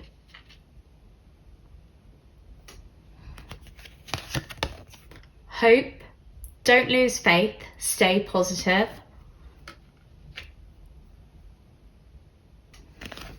And nostalgia, memories, ex, childhood. Love it. We shall start with tarot, I think. Okay, so with the Eight of Swords, we see someone who is feeling trapped, but in reality isn't actually trapped. So they feel like they've got loads of swords around them and they're just stuck in like a cage. But actually they have that key to the cage. They're just like not looking towards the key, or they're not looking at the key. They don't realize they have it. Or in the analogy with the swords, it's like they don't realize they can just take one of the swords out of the ground, or they can step through the swords, through the space between the swords. It's very much like someone who feels trapped, feels like there's no escape, but actually there is. There's like an easy fix to a problem, and they have like the tools to resolve the problem, to resolve the situation, but they're just not using them, or they're blind to them. In terms of your relationship, I think when problems come up in your relationship, and problems come up in every relationship, so that's to be expected, I think you can be blind to the solutions. Like, I think you might sometimes, and this may be your soulmate too, one of you makes a mountain out of a molehill. Like, it's actually quite a simple problem, but you see it as something that's much bigger than that. And I think it's because one or both of you strive for perfection. One of you may be a perfectionist, and I think it's very easy to see like a little problem and make a massive deal out of it and be like, no, that's the end of my relationship with this person because we can't fix that. When actually you can. Like, actually it's not that big a deal. And you can easily work together with good communication, which I do think you have most of the time. Like, if you're willing to use your communication, you can solve the problem in an instant. Like, you have a talent for communication, both of you. That's what comes with air signs. Yeah, so I think that's kind of like the struggles in your relationships are all like small problems. They're not anything huge, no like massive issues, but it's just like you need to communicate at those times. You need to talk them through with each other because they can be fixed so easily, but one of you has to make the first move and not be too stubborn. Yeah, I definitely think someone in this is an Aquarius, because I keep getting like stubborn and like avoidant and stuff like that coming to my mind. And I mean, I'm guilty of those things. I told you I've got like a lot of Aquarius in my chart, but yeah. Anyway, the rest of your relationship with the Knight of Cups, I see a lot of love. I see like really exciting, beautiful love. I see you chasing each other. This soulmate is really going to chase you at the beginning. Like, they want you and they're going to make it obvious. They're going to be like really flirty and be taking you out on dates and stuff and be messaging you on social media a lot, giving you a lot of attention, and it's going to be like this beautiful adventure with them. It's going to be really fun. I think you're going to reach like feelings of love very quickly. I think it's going to be a bit of a roller coaster. Like, whoa, how did we get in a relationship this fast? How did we say I love you so fast? It's just like a whirlwind romance. That's what I'm feeling. Looking at these other cards, I've already touched on social media, but I think you guys are going to communicate quite a lot through social media. Maybe you don't live so close to each other and that's why you have to communicate online quite often. But yeah, I see a lot of instant messaging, like, yeah, definitely. And I think one person, or maybe both of you, are checking out each other's social media very frequently too, because you like to stay caught up on each other's lives through that, even if you're not in direct conversation, direct communication. With air sign, I feel like the basis of your relationship is a friendship. I think you've got a really solid, sturdy friendship at the core, and you just are so compatible. You get each other. You could talk to each other endlessly, and you just find each other so interesting. With nostalgia, I think you create really nice memories together. I think I'm seeing this like mixtape, and I feel like you give each other gifts quite a lot, and they're like really thoughtful, personal gifts. Like, they're not stuff that you've just bought and spent loads of money on, but they're like really special and creative, and oh yeah, just really cute gifts that you give each other, and they're so meaningful. And I think you make really good memories with one another too. Like, you may go traveling together. I'm seeing you playing a lot of games together as well. I'm seeing like this childhood innocence that the two of you bring to this relationship, where you want to have fun. You want to just be joyful and be light and happy all the time. And again, it goes with the Knight of Cups. Like, you're chasing this romantic ideal. It's very much like a fantasy fairy tale love story. But I think every so often you hit a bump in the road because something's not perfect and there is a little bit of trouble, because life has its ups and downs, and there are going to be times where you're down. There's going to be times where you hit hurdles that you have to overcome. And I think each time you hit one of them, you feel like you're losing faith very easily. Like you feel like you're never going to be able to jump over that hurdle, but it's just not true. Like you both have such a strong friendship at the core of your relationship that you could easily overcome any hurdle if you just communicate openly with one another. So stay positive, have hope. Like this is such a light, beautiful relationship, and you need to treasure it and make the most of it, because it's so special and so unique and so enchanting and creative and full of love. You really do love each other and you find each other so cute. Like honestly, it's such an endearing relationship. I think other people kind of see you guys together and they're just like, oh my god, those two are meant for each other. They're so sweet together. It's like a TV or film couple where you're just like, they give me like butterflies in my stomach. Oh, they're just so heartwarming and so sweet and just perfect for each other. That's how other people are going to feel about you. And I think you're going to have a friendship group together too. I feel like you're going to share friends. I also just want to note that this person may be someone who you knew in your childhood or you grew up with them. I do have the sense that this could be someone you've been friends with for a long time and then it blossoms into a relationship. But that's just for some of you. I don't think that's for all of you, but it is just something I want to note because there is this nostalgia between the two of you. You're definitely going to make some beautiful memories together. Okay, and lastly, I want to get a few clues as to if a person is your soulmate or not, so that you can be able to recognize your soulmate when you meet them. So I've got a romance angel card, and then I've also got some zodiac signs and their charms, and I've got some physical attributes as well. You can take and leave what you like from these. This is a group reading, so they're not going to be applicable to everyone watching this, but I just thought it's a bit of fun to get some hints into what your person is like.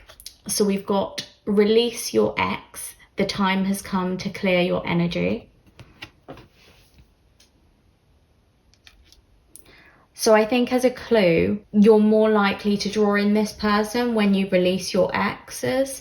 So when you let go of them, when you forgive and forget or just move on from them. You don't always have to forgive people if you don't want to. If they're not deserving of forgiveness, don't give it to them. But when you let them go and move forward and move on, and you feel like that release and that cleansing and that healing, that's when you're more likely to bring in this relationship and this soulmate. Next, I want to have a quick look at zodiac signs. So I've got a few in this little bag, and we'll see what zodiac signs may be present in your soulmate's chart for group 3.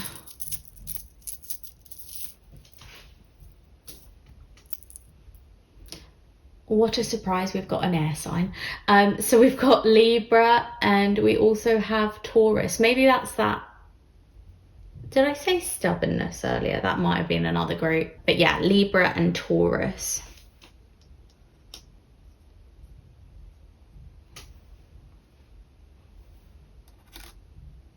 So just to give you a little bit of information on those signs, with Libra, we have someone who is very flexible, very sociable, definitely a socialite, extroverted, loves social events and gatherings, loves having loads of friends, parties, very chatty and bubbly and fun, very fashionable too. Someone who's not very good at making decisions, definitely. A little bit flighty too, very flirty.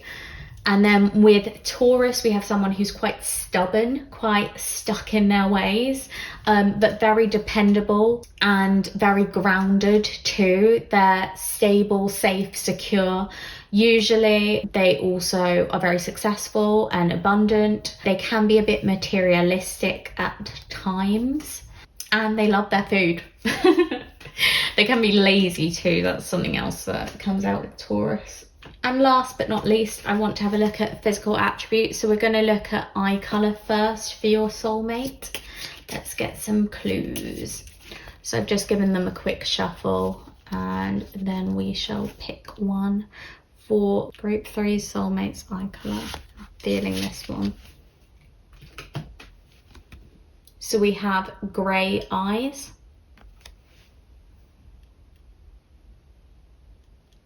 And next we shall get a hair colour. Hair colour for your soulmate.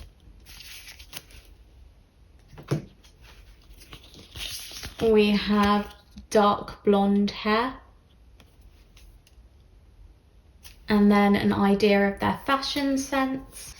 Okay, what clothing does your soulmate like, group 3?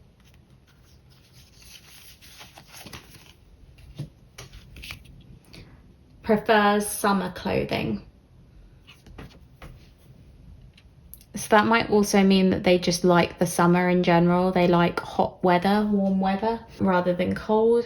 It might also mean they prefer like t-shirts or summer dresses or shorts, or like going swimming. They like wearing bikinis or swim shorts. And then lastly, we have kind of date ideas. So dates that they would like to go on. What kind of dates does your soulmate like? Group 3 soulmate, what kind of dates do they like?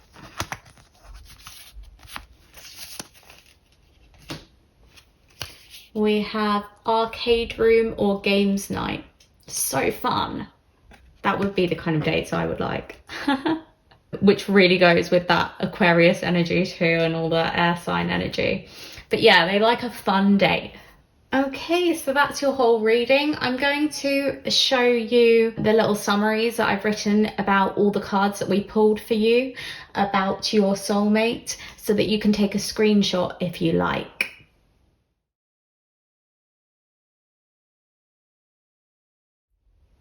That's all I've got for you, group 3. I hope you enjoyed watching. If you did, please hit that like button down below, and also feel free to leave a comment telling me what you liked from your reading, and if anything stood out to you, I'd love to hear it. Maybe you know who this person is. Please let me know down below.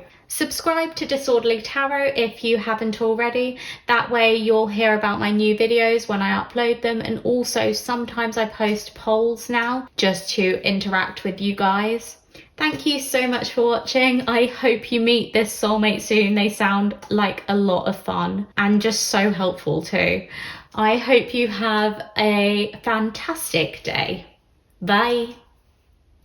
Hi group 4, so if you picked the aquamarine crystal, this is your reading. I'm going to pop your little crystal in these angel wings. It doesn't want to stay. And then we'll get started with your reading. So first I'm just going to read from this card. A courage stone. It is particularly useful for calming and reducing stress. It is also said to be very effective in helping with communication by promoting self-expression, increasing perception, and enabling one to speak their own truth. As I said in the intro, this is going to be a rather long reading. I've got my notebook here, so I'm thinking of popping down key attributes that come up in the cards, just so that we can remember everything that we learned in your reading. I'm going to do this for each group. But what we're going to look into today is what your soulmate's like, how they see you, how you meet, what your situation is like when you meet, how you can attract them, what your relationship is like, and clues that it's them. Okay, and then we'll move on to the reading. I want to start with what your soulmate is like. So I've got 3 cards to represent them. We've got an Oracle of the Roses card, an Animal Spirit card, and also a tarot card from the Everyday Witch tarot deck. We've got the Scientist to represent your soulmate, also 11. So 11s may be significant to you in this connection. And then we have Cobra,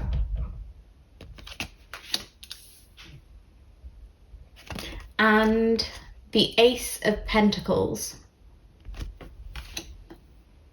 I put these cards to one side only because I'm hoping to next look at how your soulmate sees you, and I'll put that over this side so we can compare. So with the Scientist, I think your soulmate is someone who is very logical. They're probably an academic, very intelligent, and I think they think with their head and less with their heart, if that makes sense. I don't think they'll be so highly attuned to emotions, and they rather relying on their logic, relying on thinking and their brain, rather than thinking with their intuition at all. They may not even be in touch with their intuition. I see them as a hard worker and someone who's very dedicated, and also someone who has a tendency to overanalyze. I think they really look into the nitty-gritty of things, and they like finding reasons for everything. I see them as very practical too with this card. They're not afraid to get their hands dirty, they can. They like to try everything. I see them as independent too, able to do things themselves. With the Ace of Pentacles, I see them as quite a lucky person. I think they have good fortune. I think they are fairly wealthy as well. They may have worked very hard to get to the position that they've got to in life, but definitely I think their academic achievements have been recognised by people. For the Cobra, I'm going to have a look at the Animal Spirit Guidebook to get a bit more information. Pausing, waiting, the inner teacher. The Cobra represents a teacher or spiritual guardian. The Cobra hovers and watches, ever present, ever protecting, ever loving. The essence of the Cobra is found deep within us in the form of the inner teacher, and manifests externally in those special guides who've led us along our path. What would it feel like to be a student again? What are you ready to learn? Remember the old saying, when the student is ready, the teacher appears.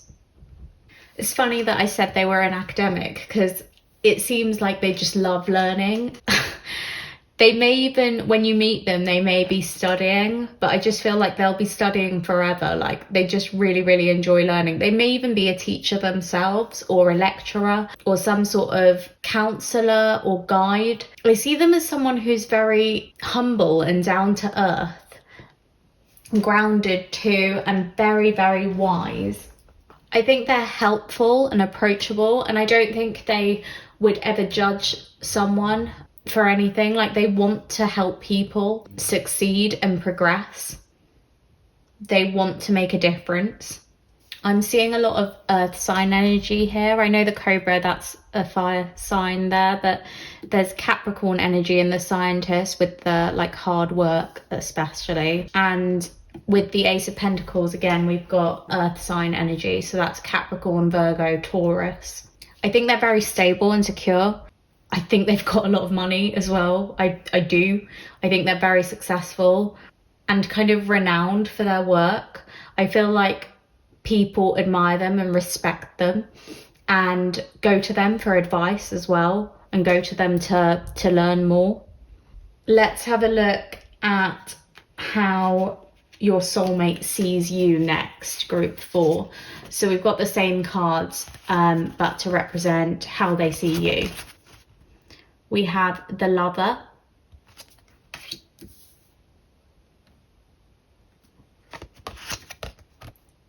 the Lamb,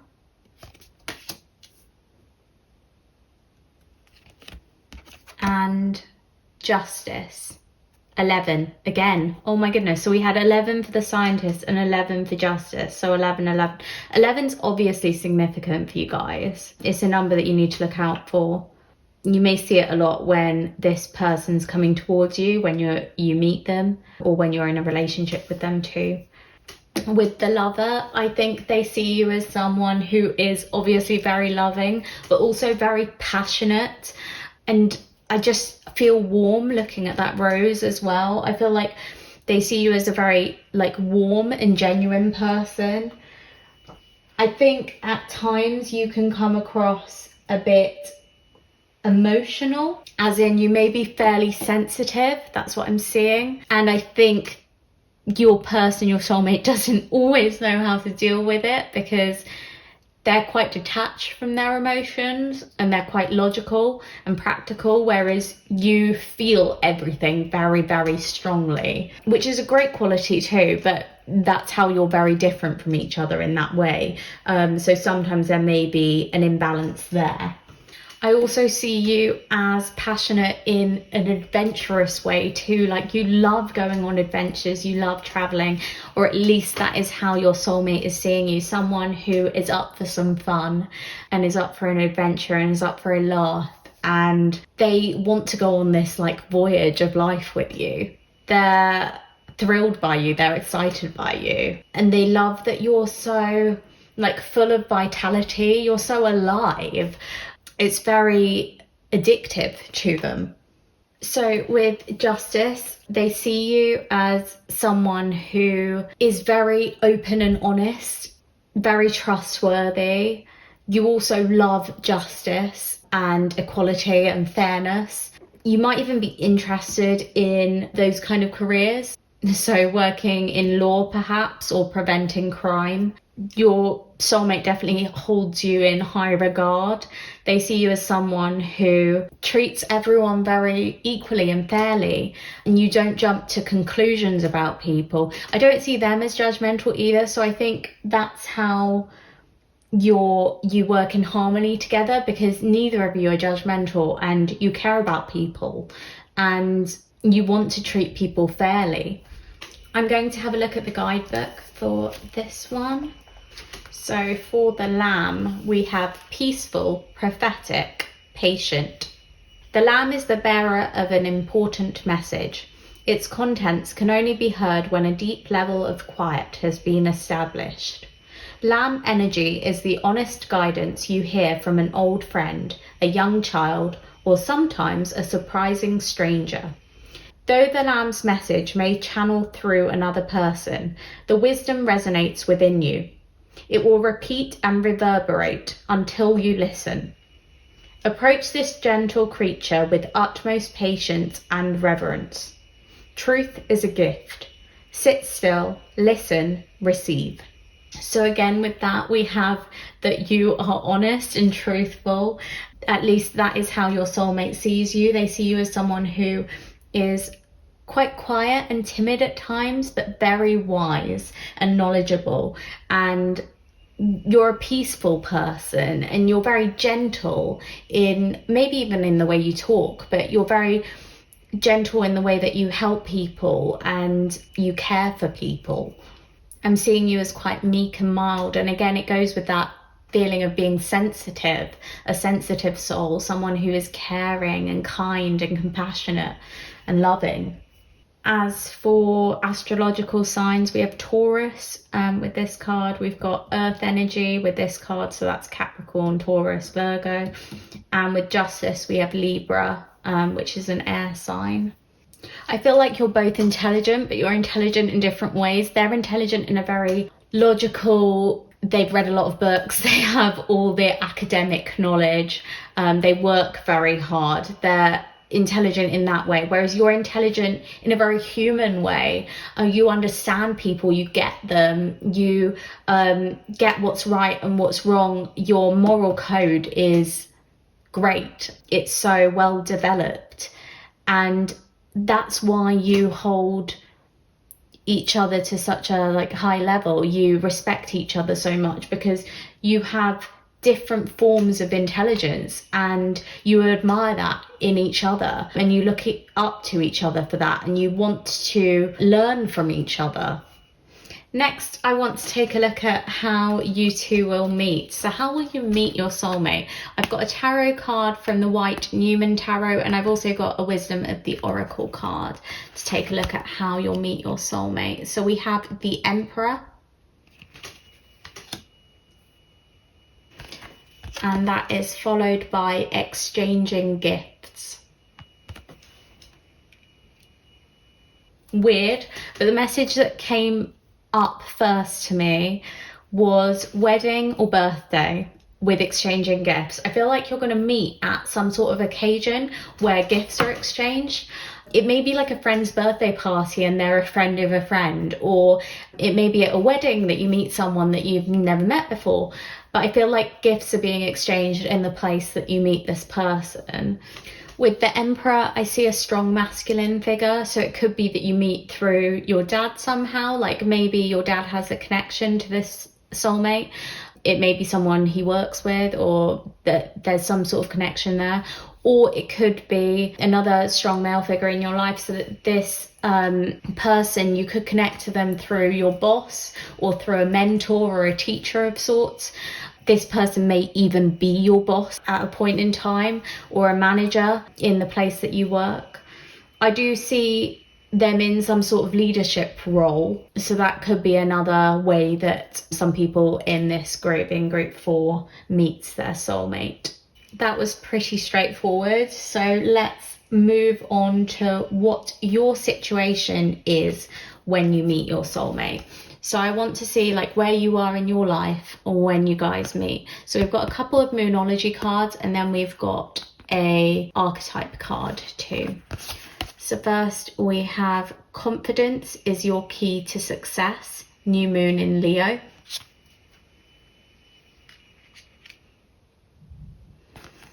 Then a new romantic cycle begins, new moon in Libra. And finally, mystic, revels in intimate union with the divine. Few different messages are coming through. First of all, I want to say that we've got Libra and we've got Leo. So you may meet during late July, early August, or you may meet during late September, early October. Those are the times that those signs are attributed to.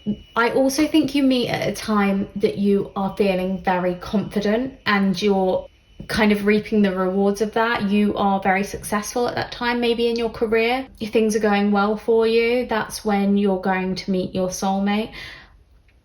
It's also at a time that a new romantic cycle begins. So perhaps you have recently broken up with someone at the time that you meet your soulmate, or you've broken up with them, I would say, within a year of meeting this soulmate, maybe even within 6 months of meeting them.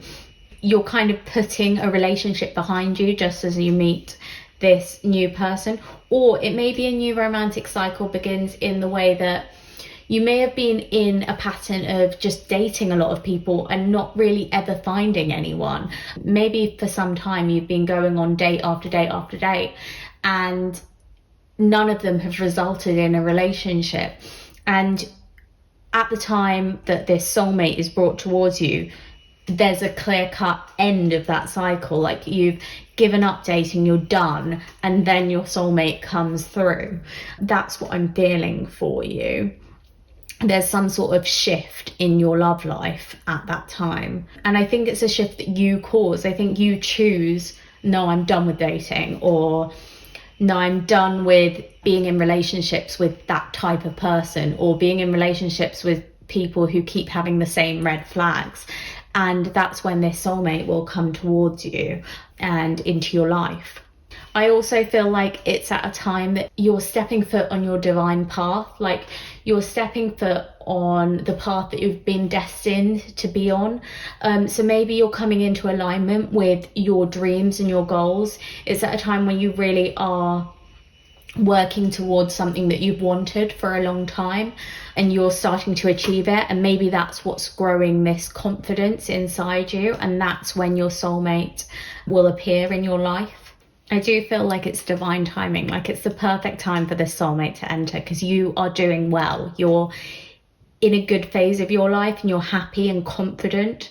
And I think that's what's going to attract them and draw them in towards you. And you're ready for something different in your love life. So it's perfect timing for them. It's ideal. Next, what I'd like to do is put a lot of these cards away. I'm going to keep what your soulmate's like here, and also how your soulmate sees you, and discard the rest of the cards just so that we have a bit of space here to get more cards out and to go on to the next section of this reading. Okay, so next I want to get you some tips on how to attract your soulmate, how to draw them in. We have this is a Sweet Dreams Oracle card first. So we have trust. I believe that whatever is happening to me right now is part of the greater plan. And then we have a believe in your own magic oracle. Lioness, you've earned all your stripes. 13. I think you're going to be able to attract them when you start trusting in all the hard work that you're doing, when you start trusting in yourself and believing in yourself and believing you have the power to accomplish anything you want to accomplish. That's when you're going to attract your soulmate. I'm also seeing confidence here. You've earned all your stripes. Like, she has stretch marks on her legs, and that's why it's talking about stripes. And she's like confidently sitting out there in a bikini, as she should, because they're beautiful. And I think scars are incredible. Like, I think they're just proof of how much you've been through, and how resilient you are. And they are something to show off. And I feel like that's what this lady is doing in this card. And I think it's the same deal for you. You will attract your soulmate when you are proud of your resilience, when you reflect on the fact that you have come through so much and you've overcome so much, and you are strong and you are brave and you are courageous and you can do anything you want to do. You have the power within you and you have accomplished so much. I think you need to start feeling proud of yourself, and maybe make a few notes of everything that you've achieved. You can make a list of all the stuff that you've achieved today, because I think when you grow in confidence and self-esteem, that's when your soulmate is going to come towards you, because they're attracted to your confidence. They really are. Among other things, they're also attracted to how loving you are and how much you love justice and you love honesty and truth, and how kind and gentle you are too. Next is the juicy bit we've all been waiting for. I want to find out what your relationship is like with your soulmate. So we've got a couple of tarot cards from the Pastel Journey Tarot, and then we've also got Affairs of the Heart cards to find out what this soulmate relationship is like. So let's get started. We have the Knight of Wands, and then the Queen of Pentacles. To add to that, we have fear, commitment anxiety, scared, concern.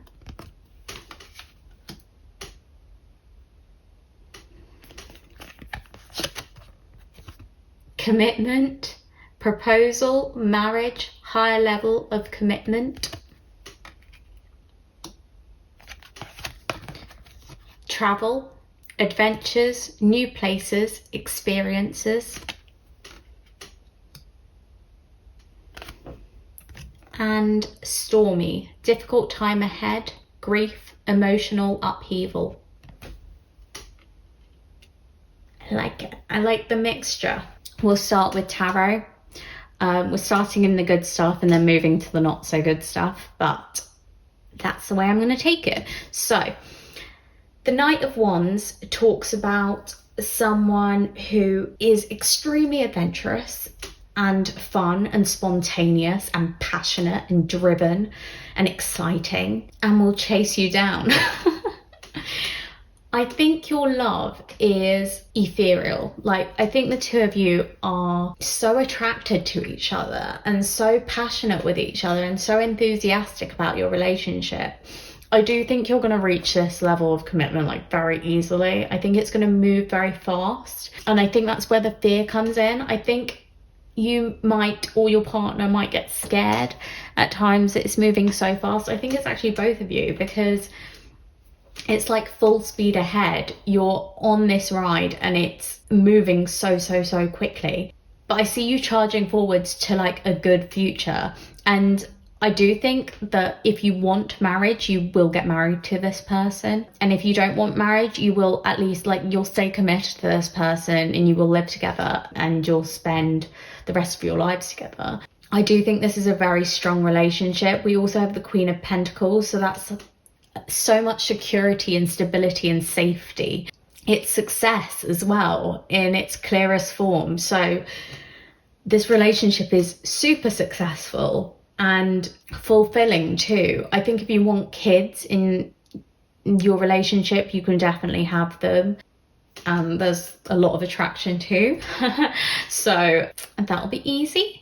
But yeah, I do see that it's very stable, secure. I think you'll be living in a really nice house together. You're wealthy, you're happy together too. I see a lot of happiness and joy and just a lot of laughter.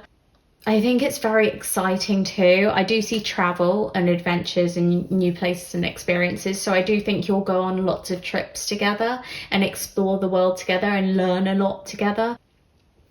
I want to note that there is storminess. There is something big and bad that you do have to go through during this relationship, but I think you pull each other through. I do feel like you have each other's backs, and even though there is some sort of grief, I don't know if one of you loses someone close to you, or there is just some sort of really difficult time that you have to go through together, you pull each other through it. You stay committed to one another. I don't think you ever have to question if someone's going to leave, because you're there for each other every step of the way and you are committed. You stay committed no matter what. And I think sometimes you're scared at the beginning of it moving so fast, but once you get over this initial fear and realize that you have each other's backs and you are supportive of one another and you can get through anything, you will reach this higher level of commitment, and then you'll be able to go through this storm together. You'll help each other through and everything will be okay. You will come out the other side and you'll go on more adventures and make more memories and be happy together. I do see that they really do chase you, especially at the beginning. Like, I think they're rushing to get a ring on your finger. Like, they're rushing to be in a relationship with you. They don't want to lose you because they see you as such a great catch. They see you as someone ideally suited to them and someone who stands out above the rest. I think they can envision their future with you like very early on, and that's why they want to take you on all these amazing dates. They want to make you smile, they want to make you laugh, they want to make you happy. They want to show you how much they love you and how much they adore you and how much they fancy you. And I think it might scare you a little bit at the beginning because it's all just a lot very fast, and especially if you remember, we looked at that like start of a new romantic cycle. So I feel like you were at a point where you were like done with love. It's not working out, you're done with dating, and that's when this soulmate comes into your life and they want to date you like constantly. They want to see you all the time. They want to get in a relationship with you really quickly, and you were just like, whoa, wait a second, I thought I was done with love, what's happening? And I think that's that fear, that's that anxiety that you're like, where has this come from? I wasn't ready for this. I thought I wasn't looking for a relationship, and then suddenly one's found me. What am I meant to do? Is this the right thing for me? But these are all signs that this is your soulmate, this is the right person for you, and they're going to get you through this stormy phase. And I have a feeling it is someone, so it may not be actual loss, like you may not actually lose someone in your life, but there's something that you lose in your life. So there's something that really gets you down, but this person is there to help you through that, and together you'll come out the other side of it and you'll come out happy again. I don't want to say you need them because I don't think anyone needs another person, but I feel like you'll be able to rely on them when you need someone to have your back, when you need support. They'll be there for you, and they're very loyal and committed and stable and secure, so you don't have to worry that they're going to leave because They never do. And they prove to you time and time again that they're always there and they'll always be beside you no matter what.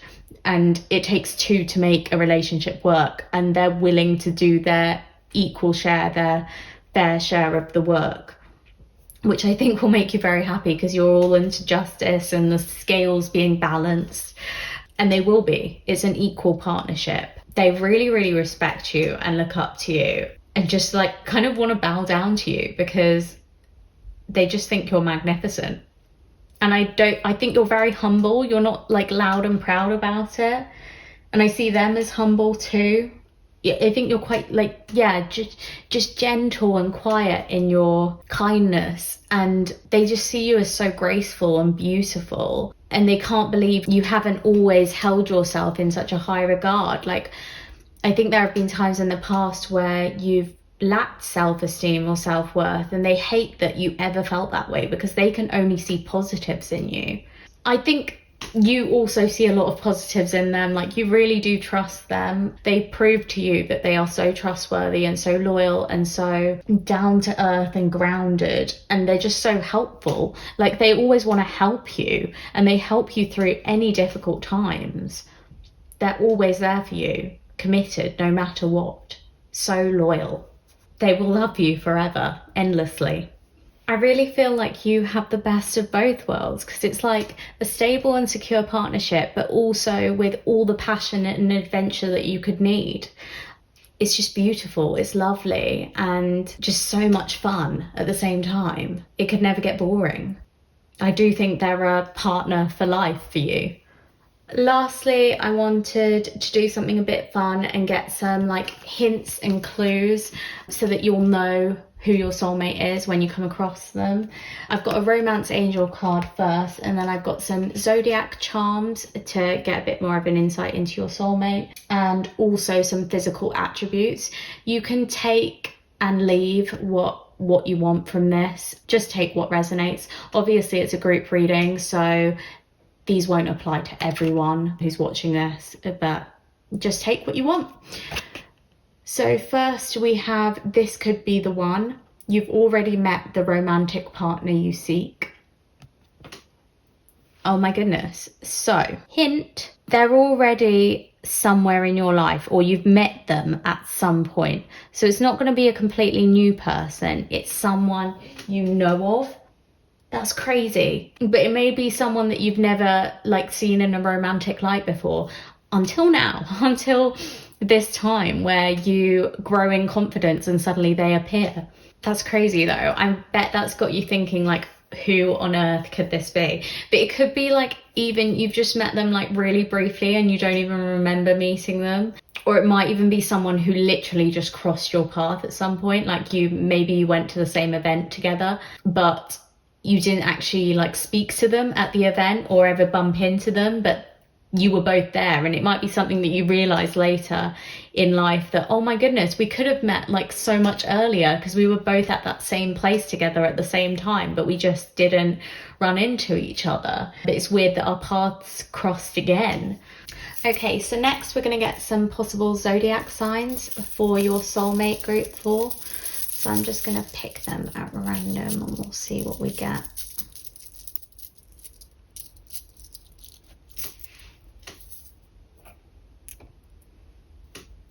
We have Pisces and Capricorn for your soulmate.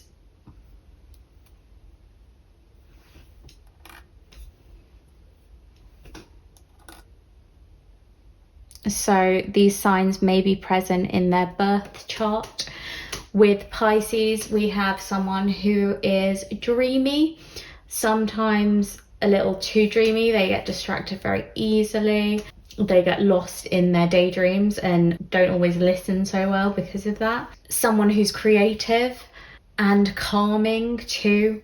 Definitely a sensitive soul.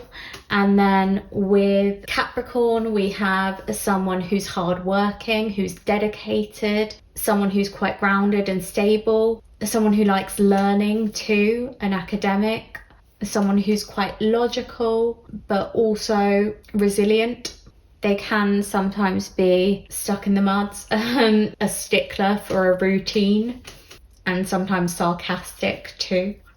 Next, I want to have a look at physical characteristics. So we're going to look at eye colour first for your soulmate. We'll just give these a quick shuffle, and then I'll pick one out for your soulmate at random.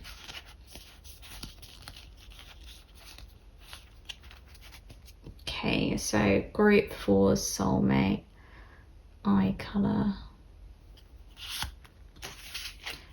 Feeling this one and this one, but for some reason I got 2, so we're going to take 2, even though I've been taking 1 for everything else. So we've got medium brown or amber or blue-green eyes. And let's do hair colour for your soulmate as well.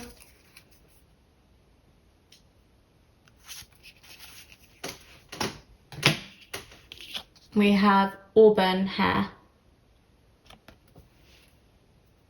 We're getting a lot of similar hair colours. Weird. We definitely had auburn for another group. Next, I want to have a look at what their fashion sense is like.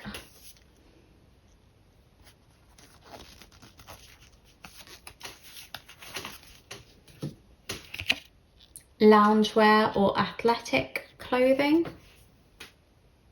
And lastly, what kind of dates they like going on.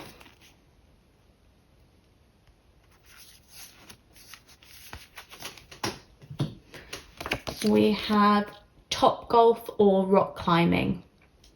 So they like adventurous dates or activity dates. That's your whole reading, group 4. So what I'd like to show you next is the summary of your reading. So I've noted down little facts about the cards that we pulled out so that you've got a summary that you can screenshot if you would like now.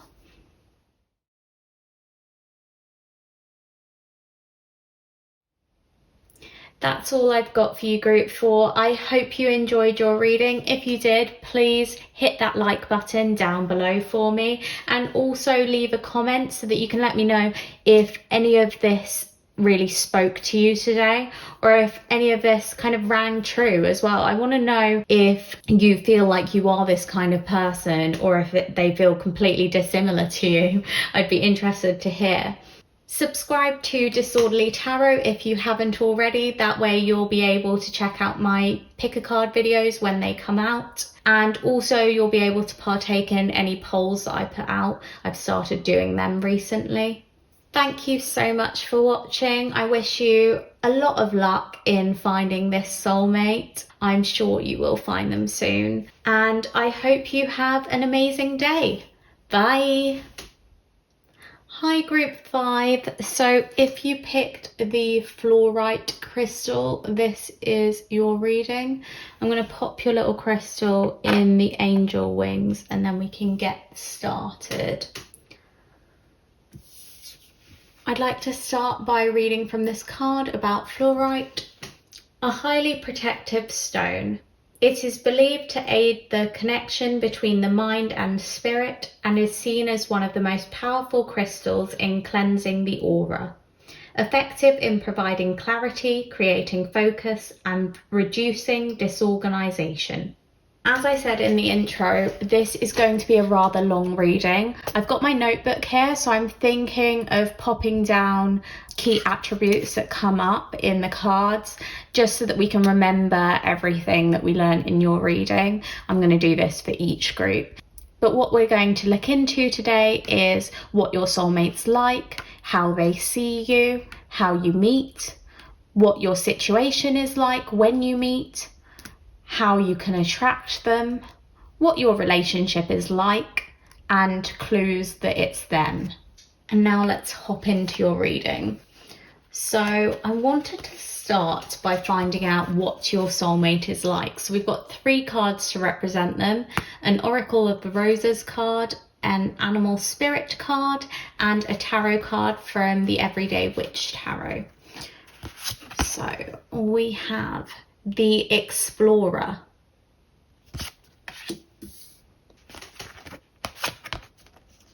Nightingale,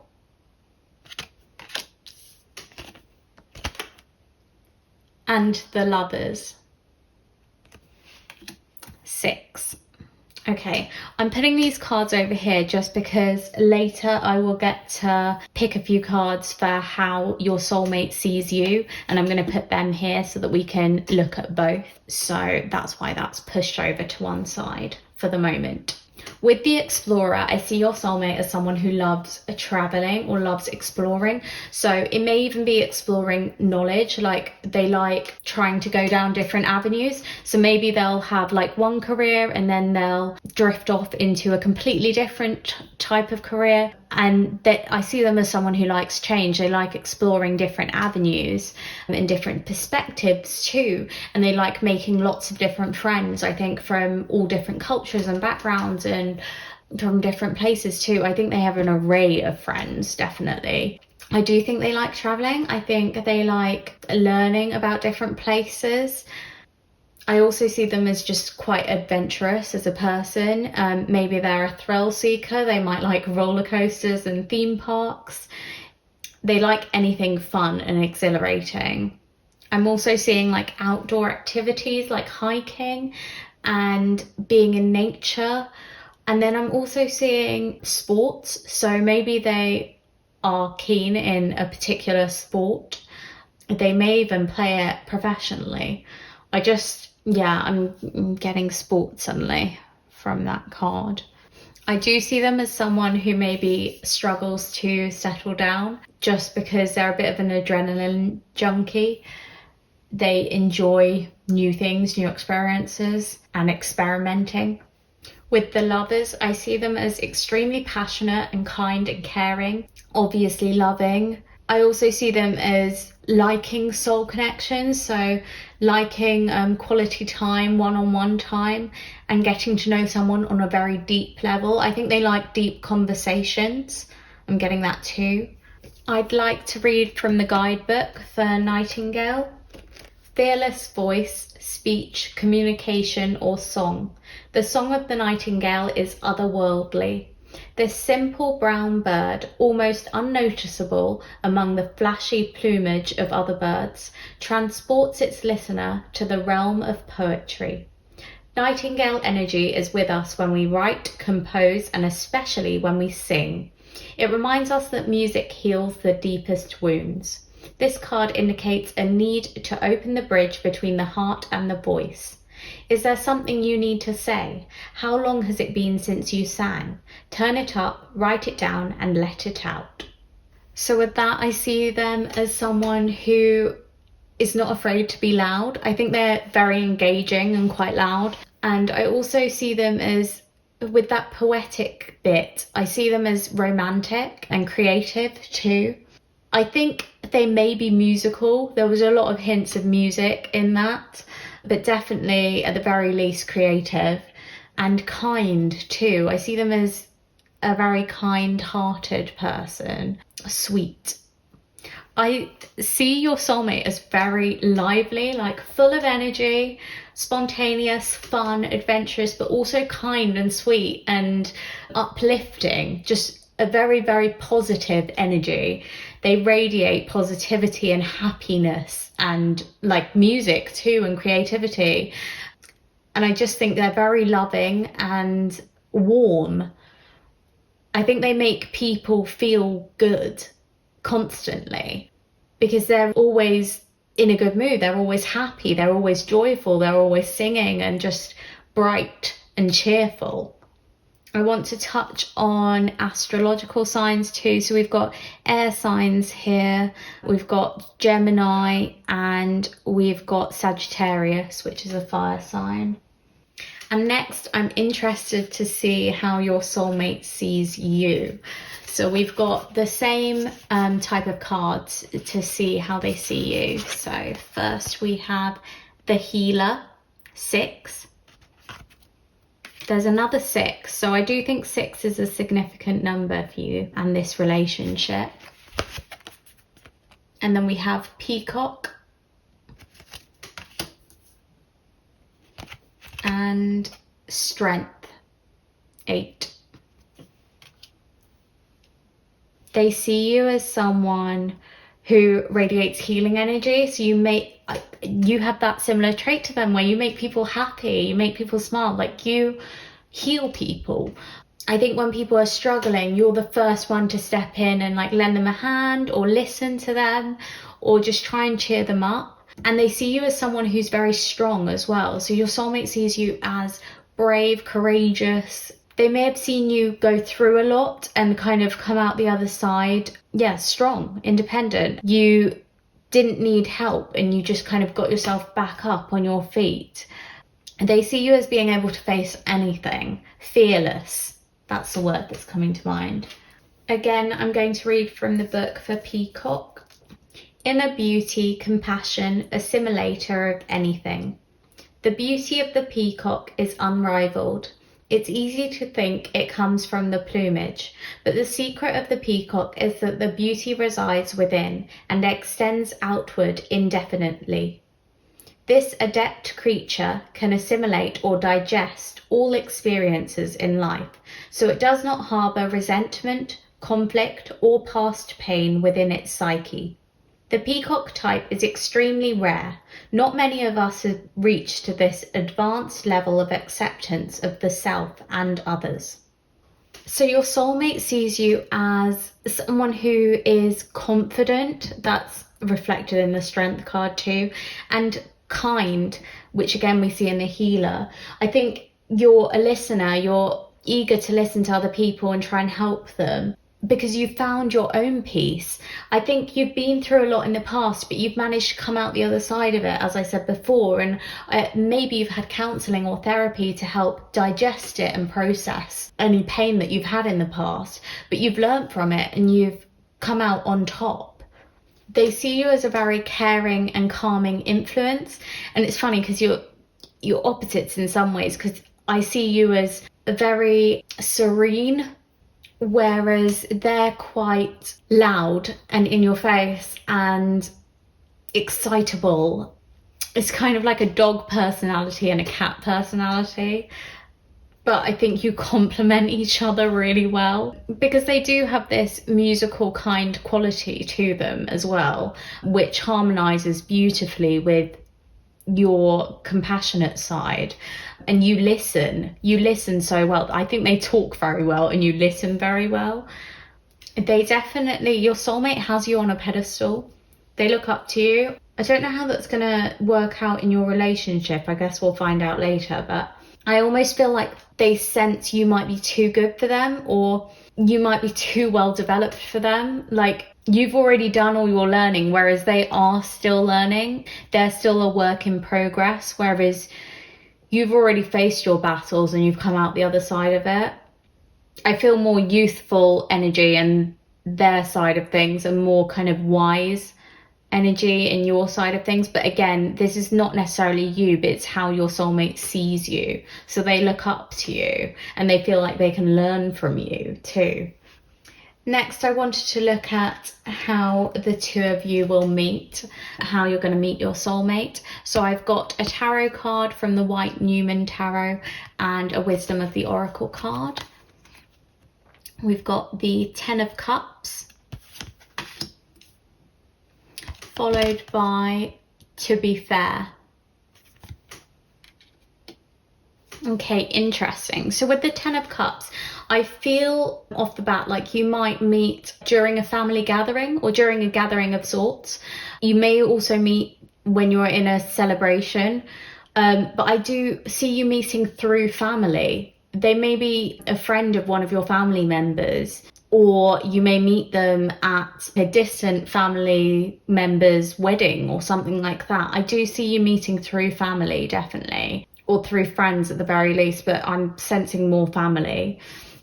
With to be fair, this talks about justice, evening out of the scales. So you've been through a lot in the past, but I wonder if there's a time that is coming for you where you're going to feel like the scales balance themselves out. So like a good time is coming for you. And when that good time comes and you feel like you've got your justice from something, that's when your soulmate will come into alignment with you. That's when you meet your soulmate. It may even be that someone caused you a lot of pain in the past, but then in the future you see them kind of getting their just desserts. And when that happens, that's when you meet your soulmate.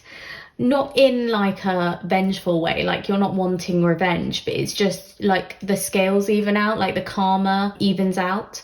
And that's when you come into alignment with your soulmate. I also just want to note, this is a very specific message, so it's not for all of you group 5, but with this note of justice, it may be that you follow a career in justice or law or something to do with equality. It could even be politics. And that's when you meet your soulmate, or you meet your soulmate through that. So yeah, that's just something I wanted to add on, because if it's not through family, it could be through that too. I'm just editing this video and I'm noticing something else that I didn't mention. With To Be Fair, it may also be a family friend who is your soulmate. So it may be someone that you've met before, or someone that is just kind of there around your family in the background, but hasn't really come to the forefront for you before. But then suddenly you start having more interaction with them and you realise your souls just kind of connect with each other, and you were meant to have some sort of a bond together, and then that will grow as time moves on. I really do see you meeting through family or through friends even, it could be, but the strongest link here is family. I'm seeing it in the 10 of Cups, and I'm also seeing it in To Be Fair, because To Be Fair is very much like an obvious connection or an obvious suitor or a very traditional suitor. And I think traditionally your family would introduce you to someone, and I'm seeing that happen here too. So that might be something to look out for. You could also meet them when you're surrounded by love and families showing their love especially. So I'm kind of picturing, weirdly, a hospital scene, like if you're working at a hospital or if you're working in some sort of voluntary capacity, maybe for a charity that works with families, and seeing kind of the love that they have for each other, and that being when you meet someone. That may be a significant time in your life. Okay, let's get a little bit more information on that. I want to see what your situation is when you meet your soulmate. So I've got a couple of Moonology cards and I've got an Archetype card to look at where you are when you're meeting your soulmate. We have a time to give rather than take, new moon in Virgo.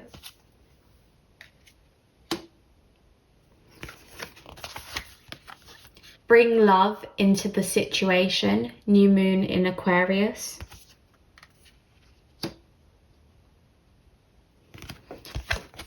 And healer. Oh my goodness, we got healer again, crazy.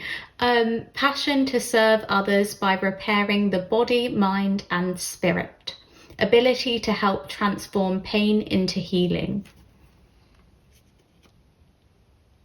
Sorry, I got super excited about that because I can't believe we got healer twice. You are the healer, and then we've also got, that's like the situation you're in when you meet your soulmate. Amazing. I just want to say that we've got 2 new moons, so when you meet your soulmate there may be a new moon. We've also got Virgo and Aquarius, so you may meet your soulmate either at the end of August or the beginning of September, or the end of January or the beginning of February. I think at that time you very much are giving to other people. You're in a giving role, so you may be doing some charity work or some volunteering, or you may just be giving advice to people, or you're just listening to others a lot, and maybe you feel like you need to give back. Maybe there's been a time in your life where others have served you and others have helped you through hardships, and that's what I'm thinking about with the Strength card, because you have been through hardships, and now you reach a time where you want to give back. You want to give back to the community, or you want to give back to your close friends and family who have helped you.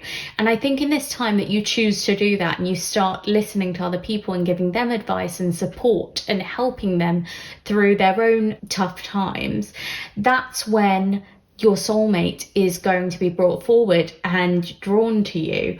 And that's when they're going to step into alignment with you and actually come into your life. And it's you kind of bringing love to other people, bringing adoration to other people, and serving them and helping them and giving them positivity that maybe they gave you in the past. You're repaying that debt, or at least that's how you see it. You're helping them heal, you're helping them transform. And when you do that, that's when your soulmate notices you, and they're just like, oh my God, look at this incredible healer over there that's helping so many people, and so loving and so caring and so generous. And they look up to you, and they really, really admire you for that. And that's when they are like, oh my goodness, I want this person for myself. And yeah, they won't be able to take their eyes off you. They won't be able to stop thinking about you, because they see you as the one for them. I just see this as a really like empathic time for you. You're empowering other people by being kind to them, and by listening to them, and by trying to help them. This may even be something at work that you do, like a new initiative to try and help people. Or if you're at uni, it may be you setting up some sort of like new club, or setting up something to help people or to tutor people. You just want to make people feel better, and you're doing that by either mentoring people or giving advice or listening. You're definitely supporting people. You might even be doing volunteer work, as I said before, to help the community. But I do feel like you're making a difference, and you're choosing to make a difference because you want to give back. You want to replenish the world, because perhaps others helped you in the past and you're very grateful for that, and you want to repay that. It's like paying it forward. I'm seeing that for you. Okay, so what I'm going to do now is move some of these cards away so that we have a bit more space. I will keep your soulmate's cards on one side and how your soulmate sees you on the other side, and then we'll get started with the next section of your reading. Let's have a look at how you can attract your soulmate, how you can bring them to you. So we've got a Sweet Dreams card, and then we've got a Believe in Your Own Magic card. Attraction. I attract a loving, happy, fulfilling relationship into my life. And then Phoenix. How's that for a happily ever after? 9. Okay, feeling a lot of strong energy. So we have attraction, which already I'm feeling like that strong attraction, that pull. So when you attract loving, happy, fulfilling people into your life, that's when you're going to bring this soulmate in. You need to start surrounding yourself with positivity, and that's how you're going to bring your soulmate in. Make sure that you're not around kind of draining or negative influences, and instead surround yourself with optimistic people. When we're looking at how's that for a happily ever after, Phoenix, I think of that as like the phoenix rising from the ashes. Like it's a restart, a refresh. You burn everything down to the ground and you get back up again, and you get fighting again. So maybe after you have been healing people for some time, you may find it draining. And if you're feeling like it's all getting on top of you and getting you down, it might be time to take a step back from healing others and to make sure that you introduce some self-care and that you balance your life out. So you can't just be surrounded by people who need your help 24/7. You're not everyone's savior. You're never going to be able to save everyone. So you have to make sure that you are balancing your life out. And as well as being there to give guidance to certain people, you should have other positive, happy influences in your life who are helping you and who are supporting you and who are taking your mind off all those troubles that you're surrounding yourself with. And you need the balance. And I think you're going to attract someone into your life. You're going to attract this soulmate into your life when you find more balance and you lift yourself up off the ground. Don't let others' troubles get to you too much. Don't let them completely deplete you of happiness.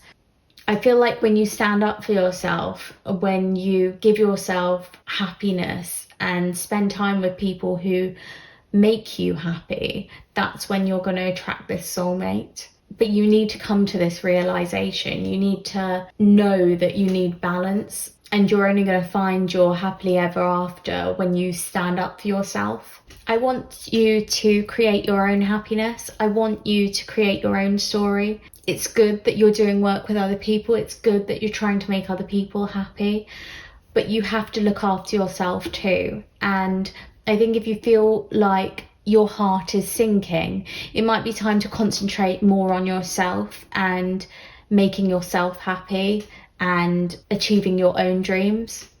Rise from the ashes. You can do it. You really can.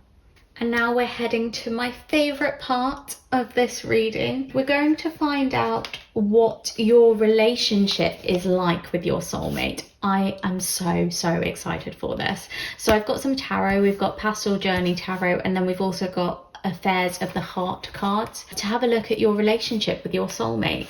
So we have the Fool, followed by the Lovers,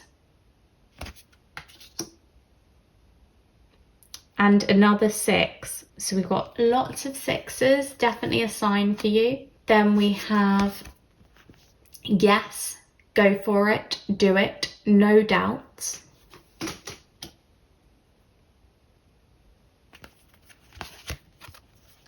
Intimacy, love, closeness, affection, sexual chemistry.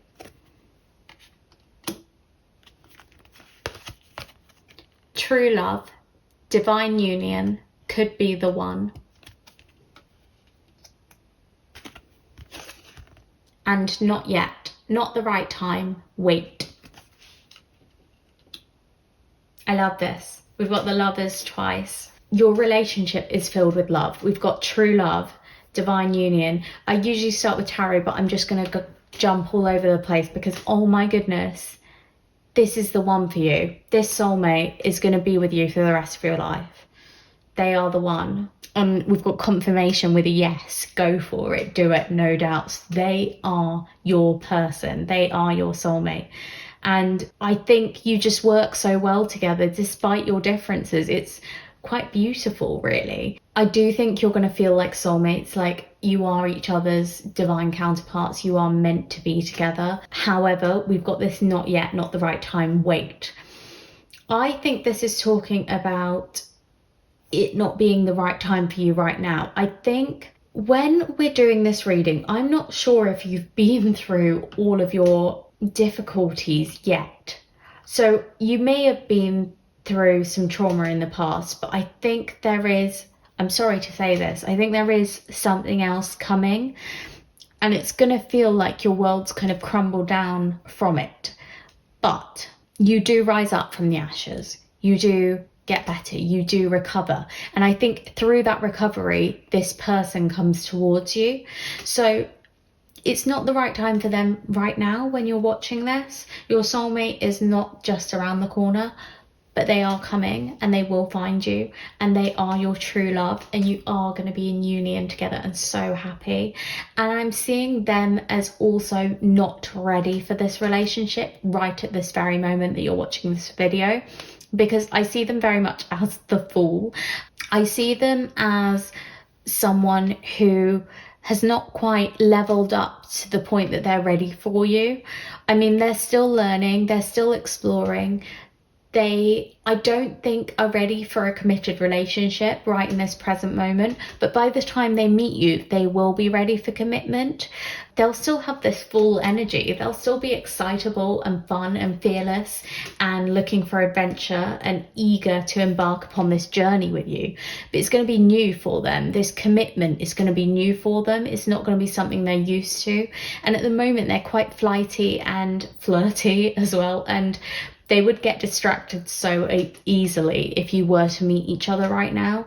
So it really is not the right time, and it's good that they're not coming towards you just yet.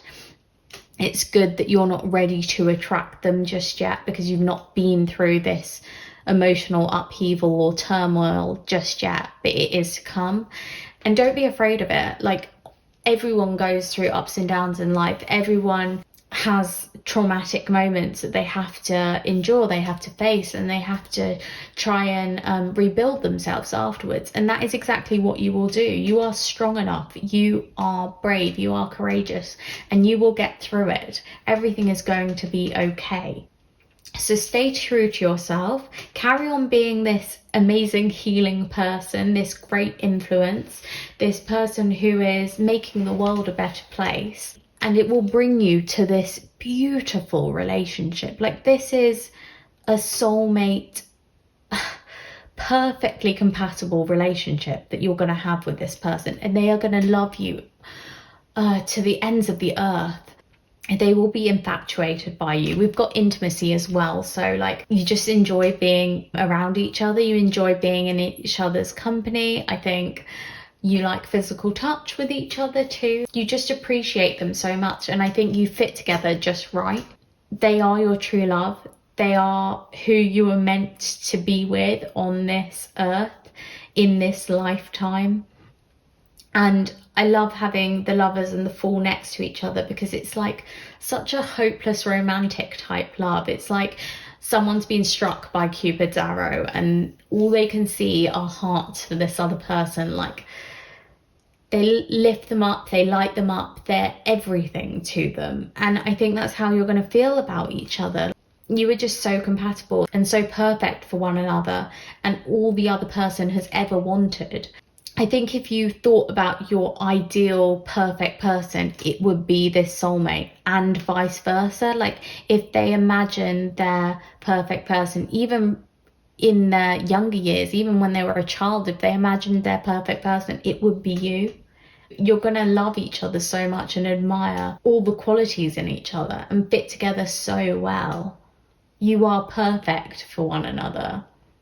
I feel like this is a new adventure for the two of you, and it's just got such great potential. I see this as a complete new beginning, a fresh start for you both, and it's just going to be filled with happiness and wonder, and I feel kind of in awe of it because it's just such a beautiful connection. Now is not the right time, but everything is great about this love. You're going to be so physically attracted to one another, but you're also just so compatible on an emotional level. You just get each other and you love each other so deeply. I'm seeing a lot of deep conversations too, and like a lifetime of love. It's just going to stay fun the whole time. As deep as it is, it's also so fun and enjoyable. I'm seeing like a childishness too. Like, I think you laugh a lot together, and maybe you have like play fights or tickle marathons or whatever. Like, I don't know what I'm saying, but I just feel like you make each other laugh so much, and you get each other's sense of humor. It may not be the exact same sense of humor that you have, but you just find each other hilarious. You could laugh all night long together. And it feels like being in love with your best friend. I'm getting that too. You just click so well. You complete each other. I'm also noticing that with the yes and the not yet cards, that you may meet this person and they may be in your life for quite some time before you actually start a relationship together, or a romantic one at least. I think when you first meet, it's not the right time for a relationship. So you'll feel that instantly and you won't think about dating each other. And I think it's just because you haven't gone through that hardship I mentioned earlier, that traumatic event and that movement to rebuild, the inspiration to rebuild, and they're in a more explorative phase. So they're feeling very adventurous, and maybe they need to travel and find themselves before they get into a serious relationship. So you might have to wait a little while, and that's why we're getting the not yet card, but it won't be waiting forever, and the wait will definitely be worth it. Honestly, I feel like the sparks fly when you guys are together. It could be written in a book, like it doesn't seem real. Your relationship is just so idyllic, and there's such a deep sense of trust and understanding and faith in one another.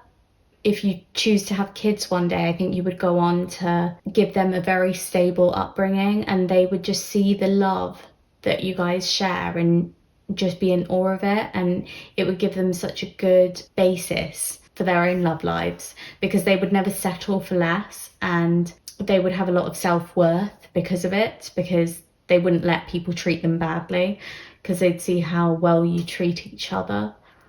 Also with yes, if you are interested in marriage, there will be a proposal if that's the case, and it's definitely going to be answered with a yes. It's just going to be so clear cut for the two of you. You know you are destined to be together, you know you are right for each other, and nothing before this would have ever felt even remotely similar. It's meant to be, it's written in the stars, and it just feels like so perfect. Such a solid union, and just it brings you so much happiness and joy. It's everything you could have ever wanted, definitely.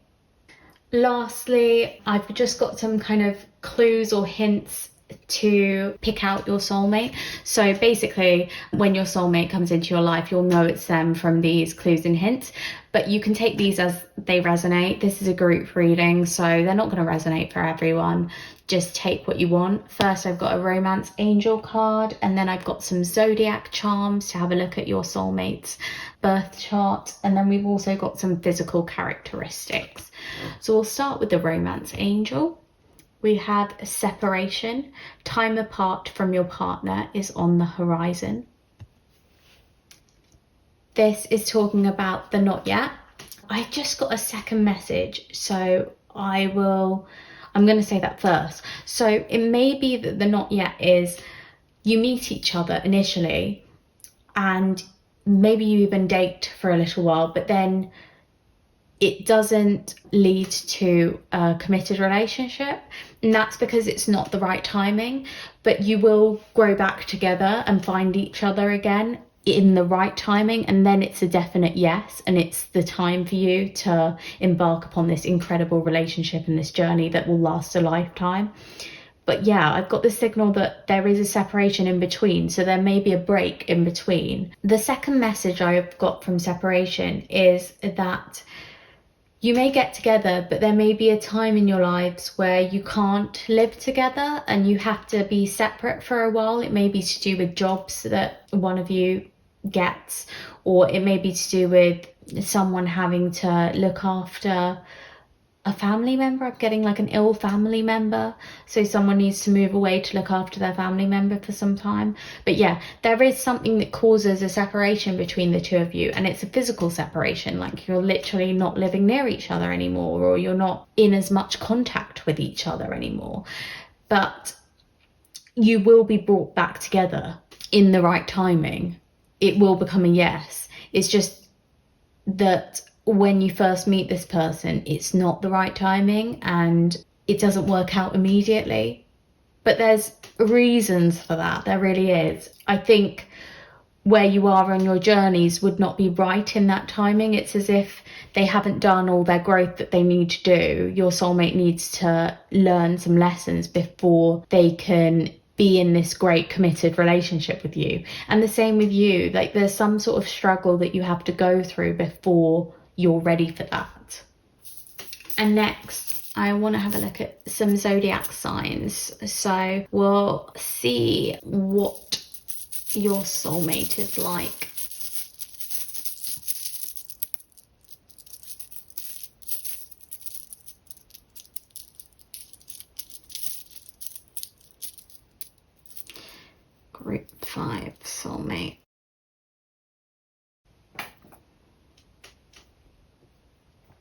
we have Sagittarius and Capricorn coming up for your soulmate.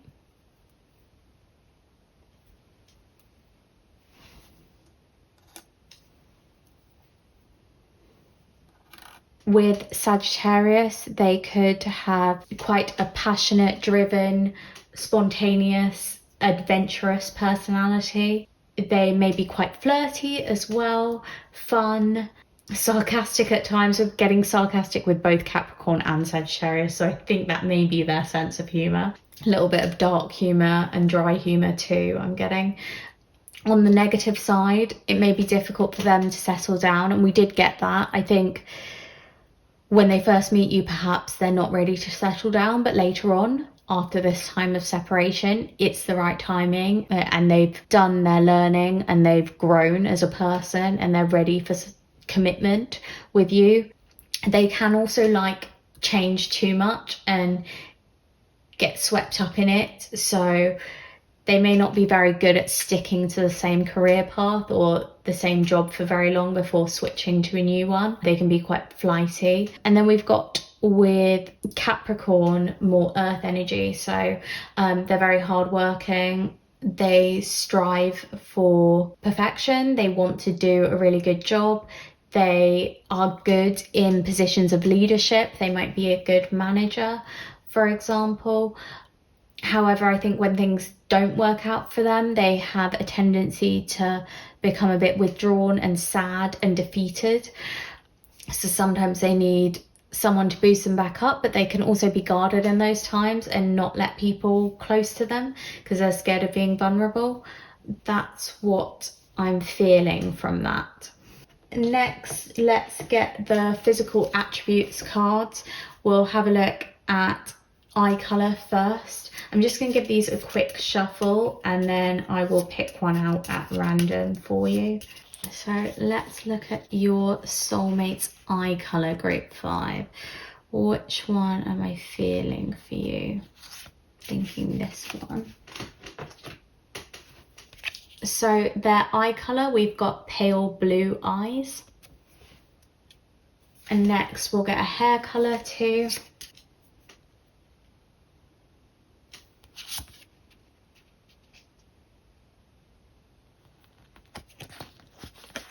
We're going to take 2 because I was feeling 2. So we have, oh, upside down. White, blonde or grey hair, or light or golden brown hair. Light brown or golden brown.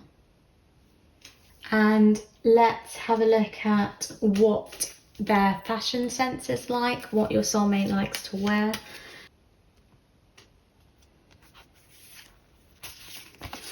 Getting this one. So we have smart clothing or suits. And lastly, let's look at what kind of dates they like going on. Group 5 soulmate, what kind of dates do they like going on?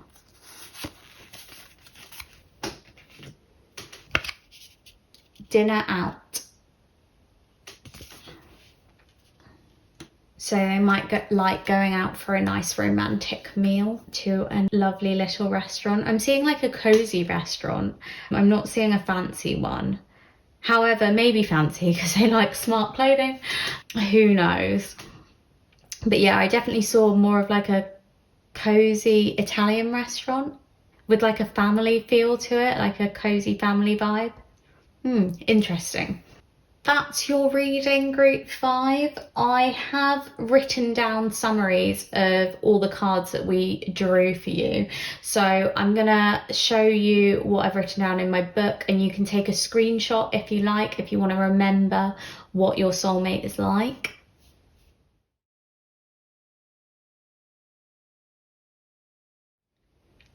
And that's all I've got for you today. So please like the video down there if you enjoyed it.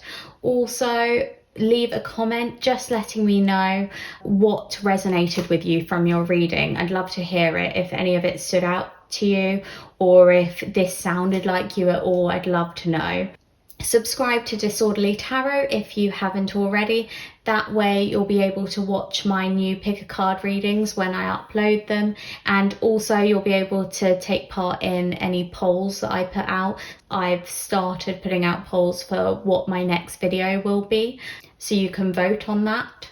Thank you so much for watching. I hope you get to meet this soulmate sometime soon, and that you have an incredible day. Bye.